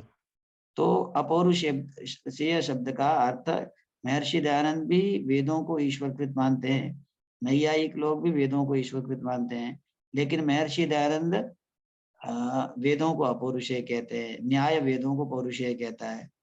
लेकिन इस दृष्टि से महर्षि दयानंद भी वेदों को पौरुषेय ही मान रहे हैं, ठीक है, यद्यपि अपौरुषेय शब्द का प्रयोग कर रहे हैं।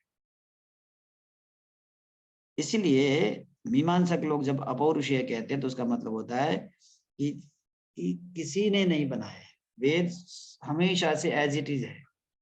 जैसे मीमांसक लोग सृष्टि को नहीं मानते हैं, यह पृथ्वी न कदाचित अनीदृशम जगत, ये रूल है। ये संसार हमेशा से ऐसे ही था, कभी इसकी उत्पत्ति नहीं हुई, कभी इसका प्रलय नहीं हुआ, नहीं होगा, हमेशा से रहेगा। और इसी तरह से वेद हमेशा से रहे हैं। वेदों की उत्पत्ति किसी ने नहीं करी, वेद पहले से स्वतः है, वेद नेचुरली है। जैसे ये संसार हमेशा से है, जैसे संसार को किसी ने उत्पन्न नहीं किया, ऐसे ही ये अर्थ प्रपंच भी नित्य है और शब्द प्रपंच भी नित्य है। शब्द की प्रपंच क्या है? वेद ही तो है। तो वेद और लोक दोनों ही नित्य है उस दृष्टि से देखा जाए तो।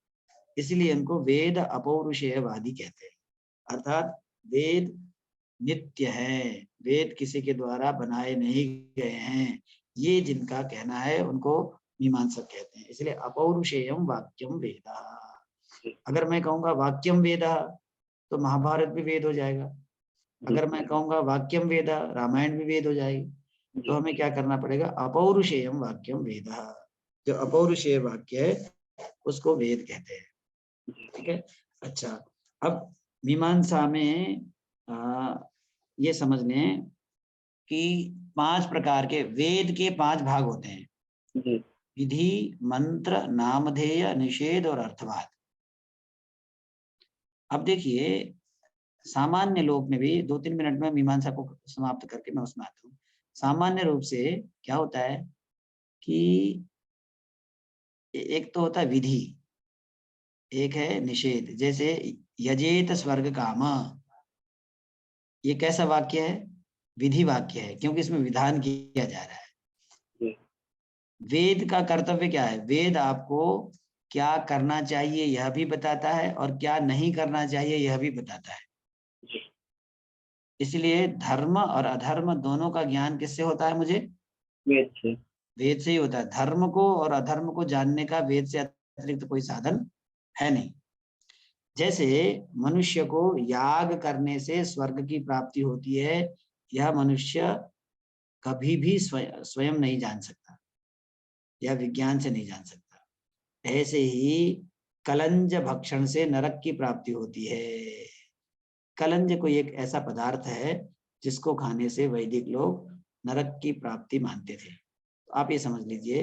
लेकिन कलंज भक्षण करने से नरक की प्राप्ति होती है, यह ज्ञान वेद को कभी भी, यह ज्ञान मनुष्य को कभी भी नहीं हो सकता है।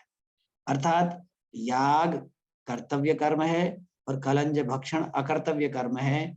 इसका ज्ञान मनुष्य को स्वाभाविक और उससे कभी भी नहीं हो सकता है। तो वेद ही मुझे बताता है कि याग करो, वेद ही मुझे बताता है कलंज भक्षण मत करो। अब याग करो कहने के लिए इसको विधि कहते हैं, विधि वाक्य है, पॉजिटिव सेंटेंसेस है। तो इसको कहते हैं, वेद में उन वाक्यों को विधि कहते हैं जिनमें किसी वस्तु को करना है इस अर्थ में विधान किया गया है। ठीक है। तो अज्ञातार्थ ज्ञापको वेद भागो विधि, यह व्यवस्था है। अर्थात वेद के वे वाक्य विधि कहलाते हैं जिन वाक्यों के द्वारा अज्ञात अर्थों का ज्ञान हमको होता है।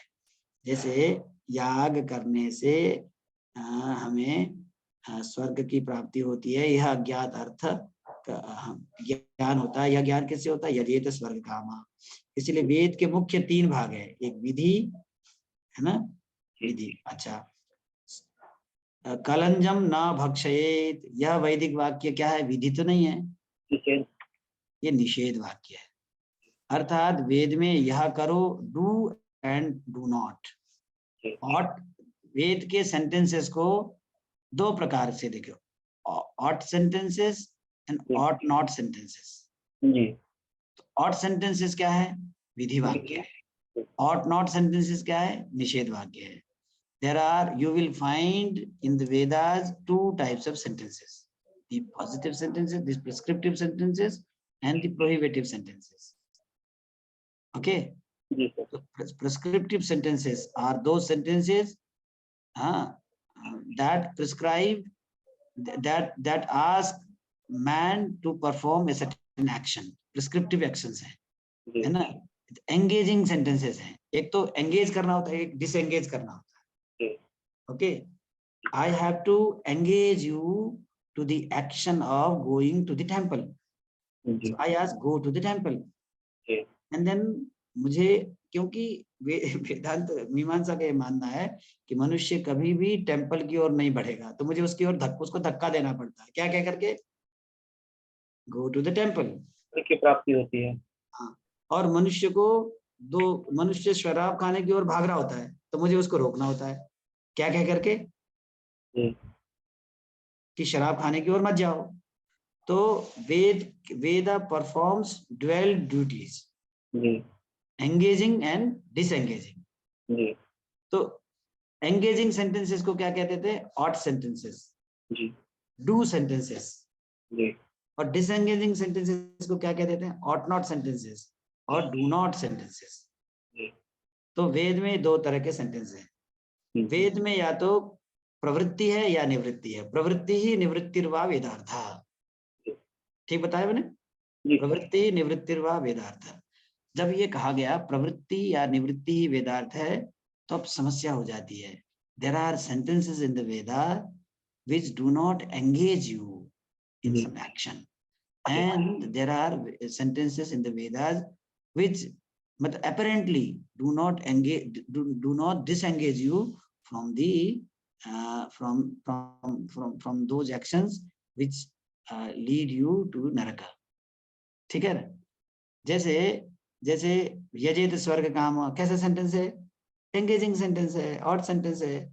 और कलंजम न भक्षेत, सुराम न पिबेत, ब्राह्मणम न हन्यात, ये कैसे सेंटेंसेस हैं, ऑड सेंटेंसेस हैं। एक में प्रवृत्ति है, एक में निवृत्ति है। प्रवृत्ति और निवृत्ति दोनों क्रिया है कि नहीं, तो दोनों क्रिया का प्रतिपादन करने, वेद क्रिया का प्रतिपादन करता है, ऐसी व्यवस्था है।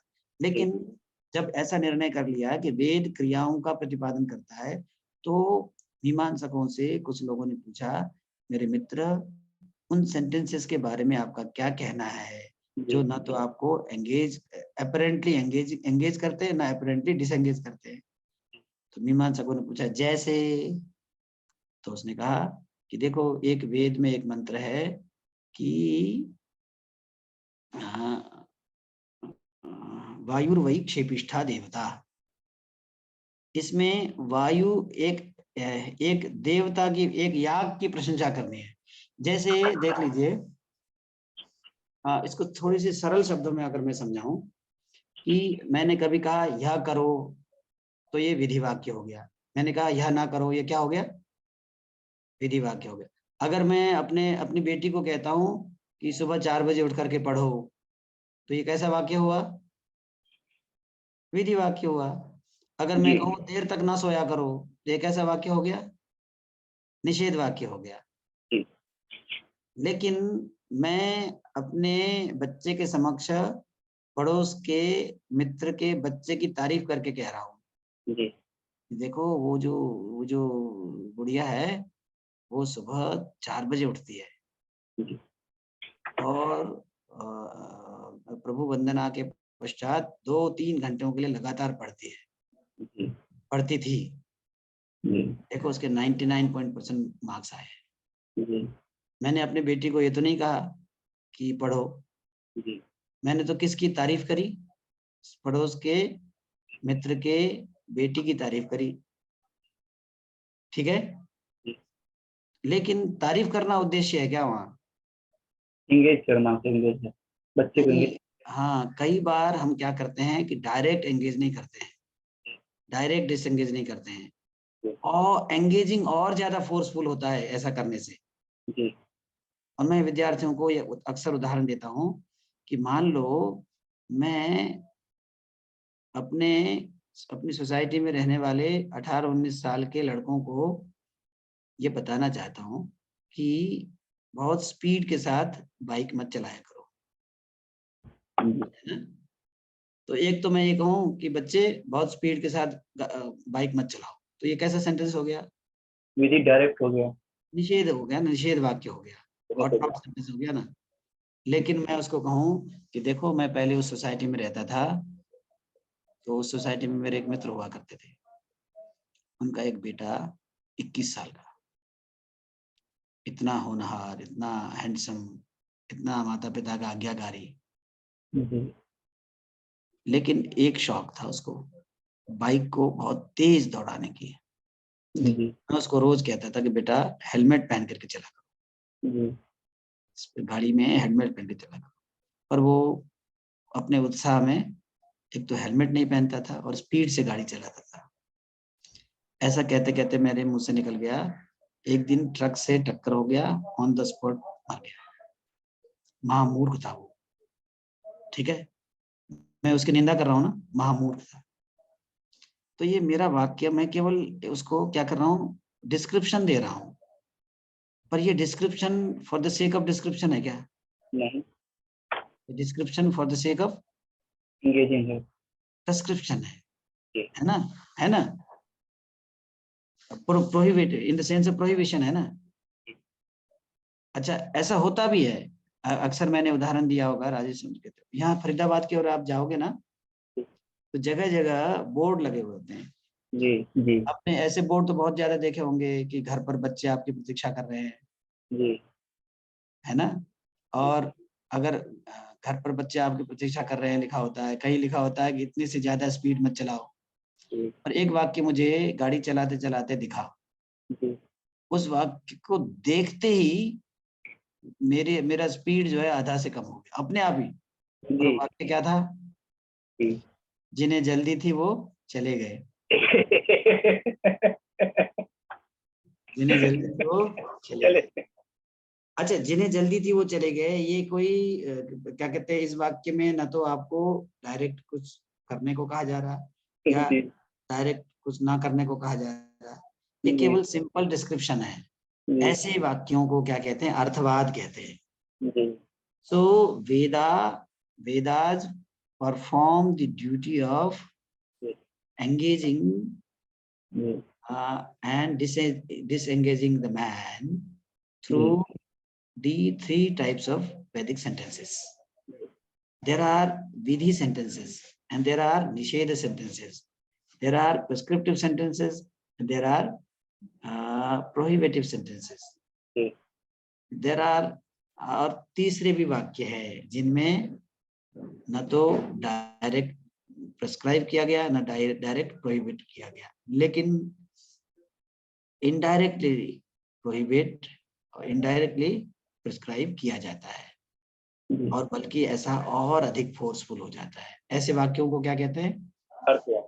अर्थवाद कहते हैं। तो मीमांसा का बिल्कुल सामान्य सा परिचय है, इसमें मीमांसा का इससे ज्यादा परिचय देना संभव नहीं है। अब मैं 15-20 मिनट में, क्योंकि वेदांत सबको मालूम है पहले से, तो मीमांसा दर्शन को के संदर्भ में एक वाक्य और कह दूं कि मीमांसा सूत्र किन्होंने लिखे थे? जैमिनी ने। मीमांसा दर्शन के 3 प्रकार के संप्रदाय हैं, ठीक है। क्या क्या संप्रदाय है? भट्ट संप्रदाय, प्राभाकर संप्रदाय और मिश्र संप्रदाय, तीसरा मुरारी का तृतीय पंथा कहा जाता है। ये सब आप पढ़ लेना। अब हम वेदांत पर आते हैं।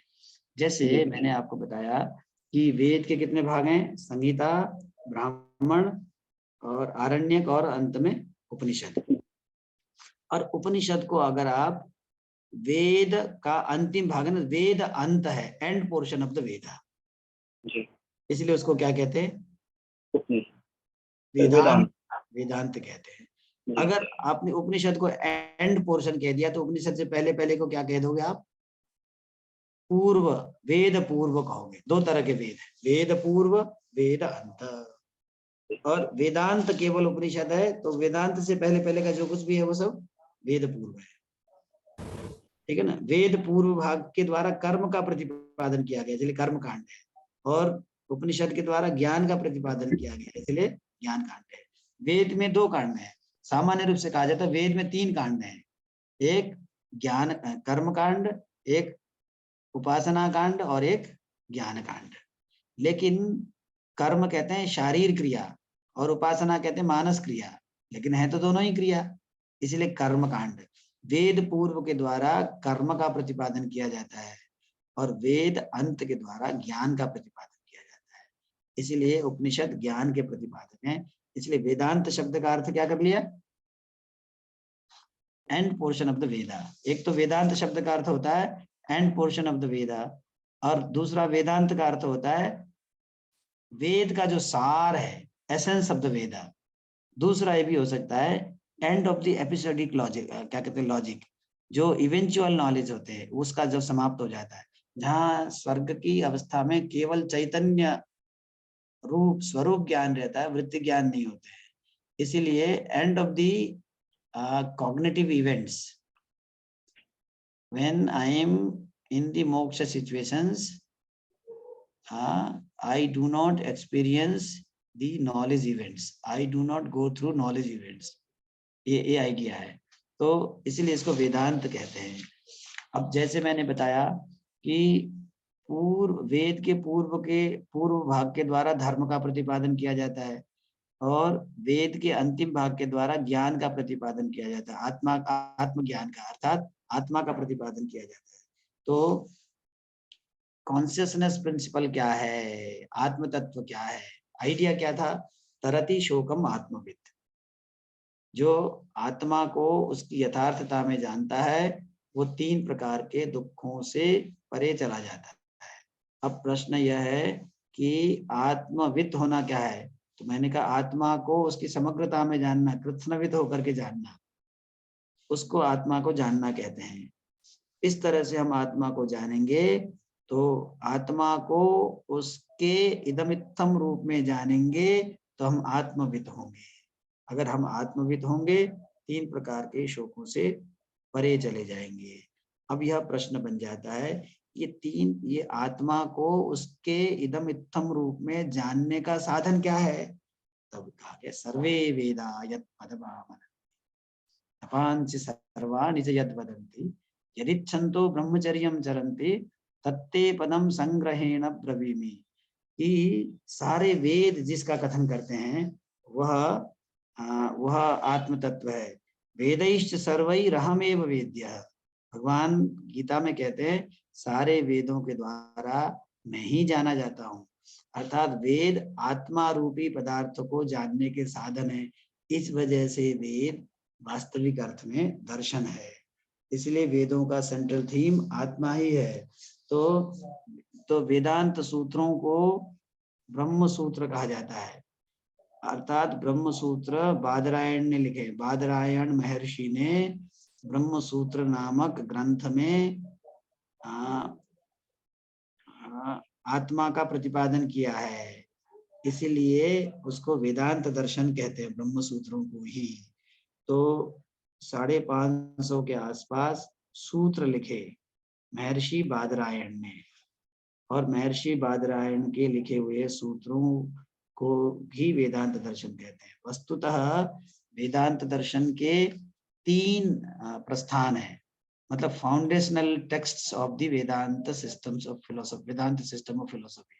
उसके फाउंडेशनल टेक्स्ट क्या है, पहले तो वेद अर्थात उपनिषद फाउंडेशनल टेक्स्ट है, इसको कहते हैं श्रुति प्रस्थान।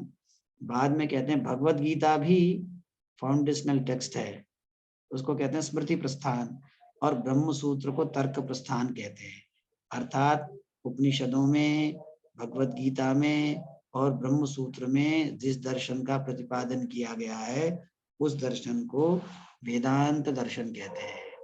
लेकिन हमें यह जानना चाहिए कि ब्रह्म सूत्रों की व्याख्या भिन्न भिन्न आचार्यों ने की और भिन्न भिन्न प्रकार के दर्शनों की स्थापना की। इसलिए ब्रह्म सूत्र के द्वारा ही, ब्रह्म सूत्र की एक व्याख्या आचार्य शंकर करते हैं तो अद्वैत वेदांत दर्शन का प्रतिपादन होता है। उन्हीं ब्रह्म सूत्रों की, उन्हीं गीता की, उन्हीं उपनिषदों की टीका रामानुज करते हैं तो उसमें श्री संप्रदाय अर्थात रामानुज संप्रदाय की स्थापना करते हैं।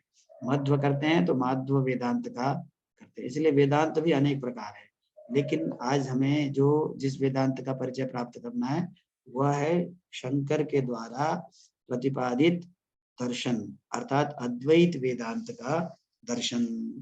अद्वैत वेदांत में क्या प्रतिपादित किया गया है, ये प्रतिपादित किया गया है कि जैसा मैं उस दिन बता रहा था कि कुछ लोग कहते हैं कि अचेतन से चेतन और अचेतन जगत का विकास हुआ है, और इसके बिल्कुल विपरीत आचार्य शंकर कहते हैं कि चेतन से ही अचेतन और चेतन दोनों प्रकार का जगत सृष्टि हुआ है। तो आचार्य शंकर के अनुसार संसार में 2 प्रकार के पदार्थ हैं, ये देखिए, अर्थात ब्रह्म से ही सारा जगत उत्पन्न हुआ है। इसलिए ब्रह्म को, जैसे देखिए घड़े को उत्पन्न करने के लिए दो प्रकार की सामग्री की आवश्यकता है, मिट्टी की भी आवश्यकता है और कुंभकार की भी आवश्यकता है। केवल मिट्टी से घड़ा नहीं बन सकता है, केवल कुंभकार से घड़ा नहीं बन सकता है। तो घड़े के प्रति उपादान कारण तो है मिट्टी और घड़े के प्रति निमित्त कारण है कुंभकार। तो सामान्य रूप से किसी भी कार्य के दो प्रकार के कारण होते हैं, निमित्त कारण और उपादान कारण। लेकिन इस जगत का निमित्त कारण और उपादान कारण दोनों ही ब्रह्म है। नहीं 5-10 मिनट और चाहे नहीं है, मैं आ ही रहूंगा, समाप्त होने वाला बस दो अच्छा बस मेरा भी समाप्त हो गया। ठीक है, तो ब्रह्म, मैंने ये बताया था कि ब्रह्म ही इस जगत का निमित्त कारण भी है, ब्रह्म ही जगत का उपादान कारण है। इसलिए वेदांत में एक शब्द का प्रयोग होता है, अभिन्न निमित्त उपादान कारण ब्रह्म। अब प्रश्न यह है, एक ही पदार्थ सारे संसार का उपादान कारण भी कैसे है और निमित्त कारण कैसे है? तो आप कल्पना कर लीजिए कि एक बॉक्स दे दीजिए, एक बॉक्स है, उस बॉक्स को आप ब्रह्म समझ लीजिए और उसके अंदर माया भी है। तो ब्रह्म में ही माया है। तो जैसे मेरे विचार मुझ में है, तो मेरे विचार अलग हैं, अलग सिचुएटेड है, मैं अलग सिचुएटेड, तो ऐसा नहीं होता ना। तो मेरे विचार जब मुझ में हैं तो आप मुझे क्या कहोगे? अगर उधर से आप देवदत्त को आते हुए देखोगे तो आप क्या ये कहते हो कि देवदत्त आगच्छति, देवदत्त से विचार आगच्छन्ति? क्योंकि विचार देवदत्त के धर्म है, देवदत्त में ही निहित है। इसलिए माया जो ब्रह्म के अंदर ही निहित है, तो माया सहित ब्रह्म एक है। तो ब्रह्म के दो अंश हैं, एक तो चैतन्यांश और एक जड़ांश। तो ये जो जगत बना है ये ब्रह्म के जड़ांश से भी बना है। तो ब्रह्म जड़ांशतया इस जगत का कैसा कारण है बताइए? मटेरियल काउज नहीं, ब्रह्म इस जगत का विवर्त है, मतलब विवर्तोपादानम। तो ऐसा कहा जाता है कि क्या कहते हैं, चैतन्यात्मना ब्रह्म जगत का निमित्त कारण है, लेकिन जड़ात्मना ब्रह्म जगत का उपादान कारण है। तो जैसे मैं कहूँ कि I perform 2 types of actions, the action of teaching, I perform the action of teaching. और मैं मान लीजिए कि एक स्कूल का अध्यापक हूँ और क्लासरूम में खड़े होकर के मैं बच्चों को पढ़ाता हूँ, तो मैं अपने अंदर के अध्यापकत्व धर्म के अनुसार बच्चों के सामने खड़ा हूँ ना, और उन्हीं बच्चों में मेरी बेटी भी है, उसकी फीस जमा करने के लिए मैं लाइन में खड़ा हूँ। अब मैं किस रूप में खड़ा हूँ? पिता के रूप में खड़ा हूँ। तो अब जगत का निर्माण ब्रह्म करता है, ब्रह्म चैतन्यात्मना जगत का विवर्त कारण है, क्या कहते हैं, निमित्त कारण है। लेकिन जड़ात्मना ब्रह्म जगत का उपादान कारण है, उपादान कारण है। इसीलिए अभिन्न निमित्त उपादान कारण है। अब देखिए, अब यहाँ वेदांत को समझने के लिए एक वाक्य को समझना आवश्यक है। वेदांत ब्रह्म सत्यम जगत मिथ्या, ऐसा कहते हैं ना, ब्रह्म सत्यम जगत मिथ्या जीवो ब्रह्मैव नापरः, ये वाक्य है। जैसे ही इस वाक्य को हम सुनते हैं तो हमें लगता है कि ये सब बिल्कुल बेकार की बात की जा रही है, लेकिन संदर्भ क्या है ये समझना आवश्यक है।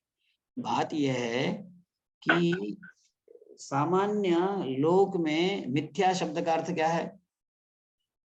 मिथ्या शब्द का अर्थ होता है जो है नहीं। जैसे पुत्र सत्य है और बंध्या पुत्र मिथ्या है।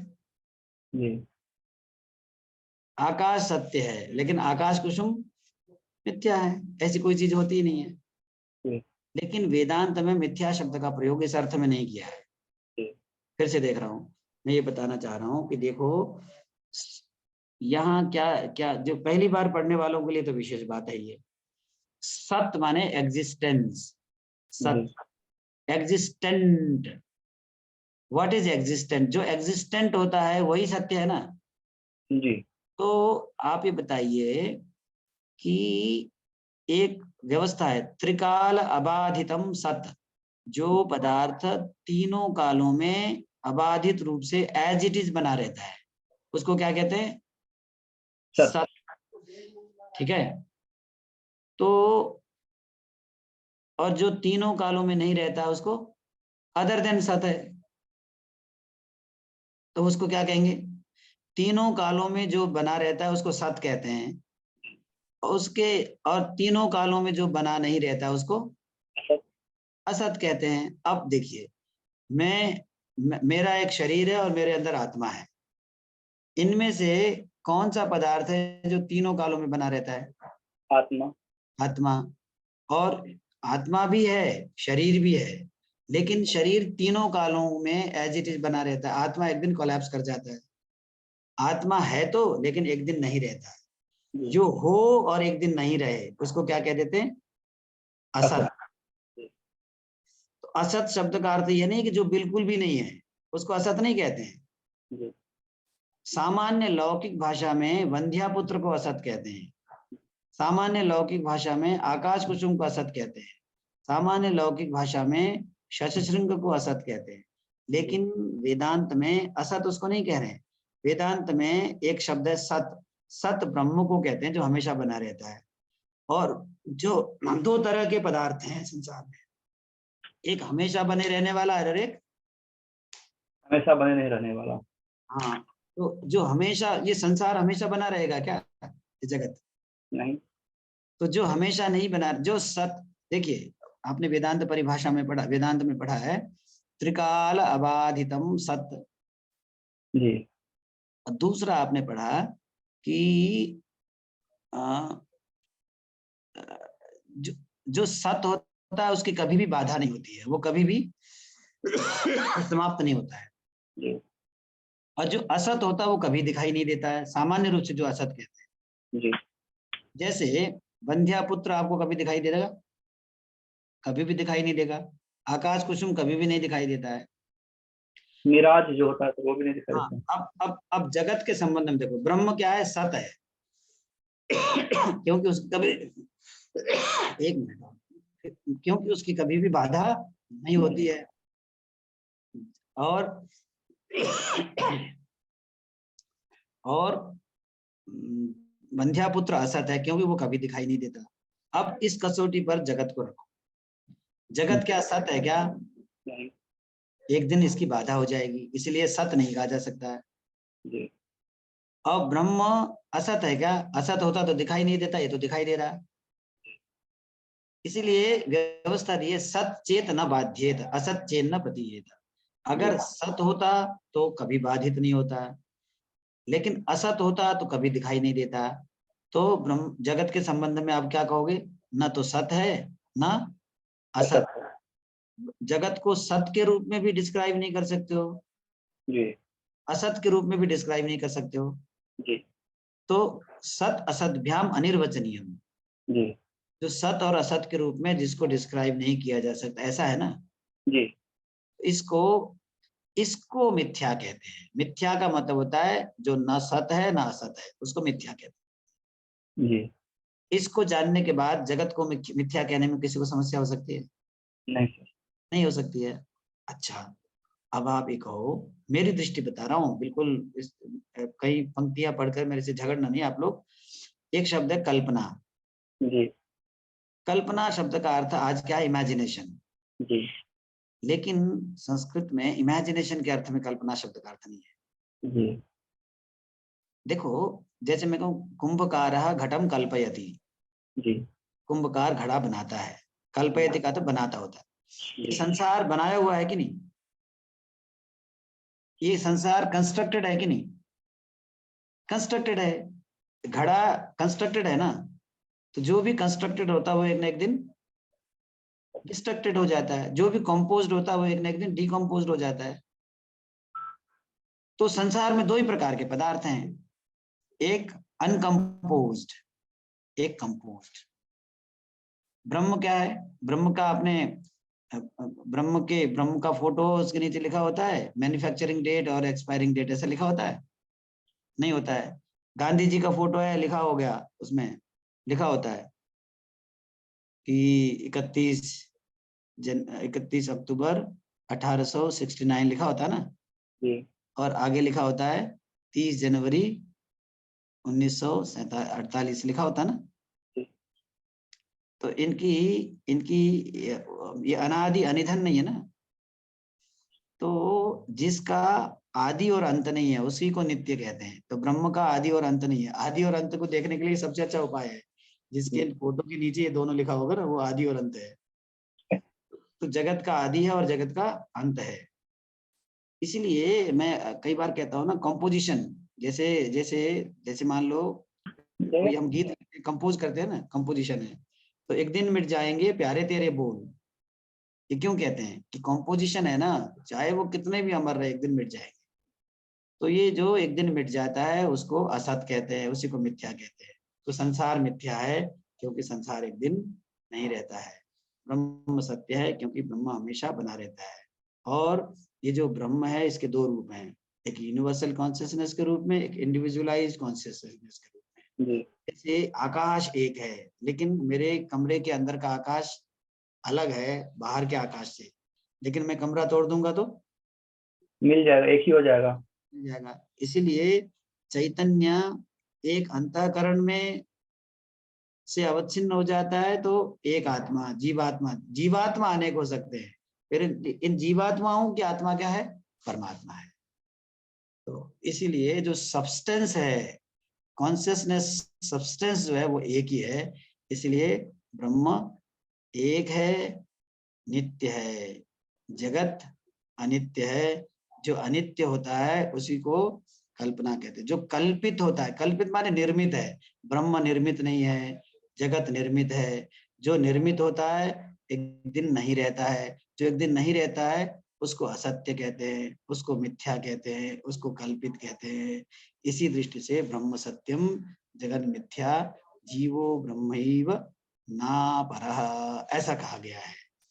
तो आज मैं 15 मिनट पूर्व में ही अपनी बात को, क्योंकि इसमें कथ्य तो बहुत है, कई दिन लग जाए वेदांत और मीमांसा के सामान्य बोध के लिए भी, आज मुझे मैडम ने जैसा आदेश दिया था तदनुसार मैं मीमांसा और वेदांत के सामान्य परिचय को प्राप्त करने के लिए यहाँ उपस्थित हुआ। तो आप सबके समक्ष और कोई प्रश्न हो तो आप सब बताएं, क्योंकि हमारे पास थोड़े कुछ मिनट्स और हैं। मेरे कुछ प्रश्न हैं, तो अगर और कोई पूछना चाहे तो पहले पूछ ले, मैं बाद में पूछ लूंगा, अन्यथा मैं ही रखूं। जी नहीं तो आप पहले औरों को सर प्रणाम सर। जी प्रणाम। कौन सा? वागीश बोल रहा हूँ सर, दिल्ली से। जी वागीश जी। जी सर ये इनका कोई काल कंफर्म हुआ है कि बादरायण ने जो ब्रह्मसूत्र लिखा था कब लिखा था? अब एक्चुअली हमारे प्राचीन ऋषियों के काल के संदर्भ में ना, उसमें जैसे आप पूछ रहे ताजमहल कहाँ है, मैंने कहा आगरा में है, ऐसे उससे उत्तर दिया नहीं जा सकता क्योंकि बहुत मत है इसको लेकर के ना। जी जी तो बहुत ही इस काल निर्धारण अलग विषय है और बहुत लंबी चर्चा होती है इस पर। सामान्य रूप से कहा जाता है कि ईसा पूर्व 500 के आसपास रहे होंगे सब आचार्य, पाणिनि उसी समय रहे होंगे। पाणिनि से कुछ पूर्व के कहे जाते हैं। जी ठीक। हाँ जी हाँ। तो और राजेश जी आप बताएं। जी सर। मैं आज कहीं और से कनेक्टेड हूँ और वो साक्षात्कार हो रहा है, मैं उसमें एक मेंबर हूँ, तो उनसे आज्ञा लेकर के मैं यहाँ उपस्थित हुआ कि मुझे 3 से लेके कम से कम 4:45 तक तो वहाँ रहना है। तो आज हम 10 मिनट पहले समाप्त भी कर देंगे। तो आप बताएं। हाँ राजेश बताइए ना। मैं अभी पूछ लूं कि आपको कहीं और कनेक्ट हुआ, मैं बाद में पूछ लूं? नहीं अभी भी एक आध प्रश्न तो सबके समक्ष हो जाए तो सबको ये रहेगा भी हुए थे। सर जब हम दृष्ट और अदृष्ट कर्म की बात कर रहे थे, तो जो वेद अध्ययन है स्वर काम ही है। जो वेद अध्ययन, जो हम वेद को अध्ययन करते हैं, स्मरण करते हैं, फिर विचार करते हैं, अंतिम में यही है कि उसको हम किस यज्ञ के लिए किस यज्ञ कौन सा सूत्र प्रयोग करेंगे, अल्टीमेट तो अदृष्ट फल भी उसका ये है। हाँ। तो फिर ये डिस्टिंग्विश हो रहा है, थोड़ा सा माइन्यूट ठीक है, मैं बता रहा हूँ, है ना। एक्चुअली क्या है कि मान लीजिए कि याग को आपको समझना है। जी याग को समझने के लिए आपको वेद की शरण में जाना पड़ा। जी वो एक पूरी एक पद्धति है, एक क्रम है। उस क्रम में पहले वेदाध्ययन किया जाता है, लेकिन वेदाध्ययन करने से कोई अपूर्व उत्पन्न नहीं होता है। हाँ, ये जरूर है कि कई बार वेदाध्ययन को आ, आ, दृष्ट और अदृष्ट दोनों कर्म मान सकते हो। कैसे कि मान लीजिए कि आपको धर्म का ज्ञान हो गया। जी धर्म का ज्ञान तो आपको गुरु दे सकता है, लेकिन आपने वेदाध्ययन वेदाध्ययन करके धर्म का ज्ञान प्राप्त नहीं किया। जी होता क्या है कि गुरुमुख उच्चारण अनुच्चारण विधि से वेद का अध्ययन करेंगे ना, उसके बाद जब वेदार्थ विचार करेंगे ना, तभी वो अपूर्व तक ले जाएगा आपको, नहीं तो नहीं ले जाएगा। आपने सीधे चले गए, नहीं होगा। जैसे जैसे याग करना और धोती पहन के याग करना देखिए भाई, धोती पहन के याग करने से अपूर्व की उत्पत्ति होती है, मान लो उदाहरण। इसलिए कई लोग ना धोती पहनते हैं याग के दिनों में। जी तो मैंने कहा कि मैं उनको कहता हूँ कि अब याग करने से अपूर्व की उत्पत्ति है, ये तो वेद ने लिखा है। धोती पहनने से तुमने अपनी कल्पना करी है। जी लेकिन एक कल्चरल कॉन्टेक्स्ट तो होता ही, अच्छा तो लगता ही है। जी ऐसे ही। तो इस चर्चा को और अनीता जी आपको प्रणाम करें या आप भी कुछ चर्चा करेंगी? नहीं, बहुत अच्छा, आपका बहुत दिनों बाद सुनने का मौका मिला, और जिस तरीके से आपने अपूर्व को भी जोड़ दिया, हाँ जी। वेद क्या है उसके द्वारा आप हमेशा नए संदर्भ में व्याख्या कर देते हैं, वो अच्छा ही लगा। जी मेरे पहला मिस हो गया, जी इस बार सुनने का मौका मिला, आगे भी सुनते रहेंगे जी। नई नई व्याख्याएं आपकी। आपने आपने किस दर्शन का, सांख्य न्याय दर्शन का प्रतिपादन किया होगा नहीं? तो आपने आपकी भी तो कक्षाएं थी दो एक? नहीं, इसके बाद है, उसके बाद है। अच्छा, वो एग्जामिनेशन में लग गए ना, 5:30-6 तक सैटरडे संडे 30 नवंबर से। जी जी जी। तो फिर आज वाइंड अप करते हैं ना, सबको प्रणाम हाँ करते जी, हैं। हाँ, हाँ। और ये मेरी अंतिम कक्षा थी, परंतु अवसर प्राप्त होता रहेगा सबके साथ संवाद करने सर का। सर आपके एक वजह से बीच नित्य उपलब्ध बीच है। में जी बीच में टोक रही हूँ, ये बिमली जी यूट्यूब पर भी मिल जाएंगे? यूट्यूब नहीं पर मैम, नहीं होंगे। यूट्यूब अवेलेबल नहीं है मैम। अच्छा, ठीक है। मैं साक्षात ही मिल जाऊंगा मेरे से। मैं सुना हम और आप तो पर बिल्कुल आपका किलोमीटर। वो नहीं मिलेगा ना, वक्तव्य नहीं मिलेगा, क्लास नहीं मिलेगी आपकी। नहीं, वक्तव्य भी जब चाहो तब। हाँ, वो वो है ना कि हम कोई, वो एक वो है ना कि हमें जब चाहो तब बुला लो वाली बात है। ठीक तो है। जी जी जी। तो मिलते हैं फिर, है ना। हाँ हाँ, ठीक प्रणाम सर। है। सबको जी नमस्ते। प्रणाम प्रणाम मैम। प्रणाम प्रणाम। राजेश, इसको कैसे वो करते हैं? सर लीव होगा leave right sir. Leave leave. ठीक है, मिलते हैं, शाम को बात करते हैं आप लोगों से। नमस्ते सर। नमस्ते सबको, प्रणाम। मैम प्रणाम आपको भी।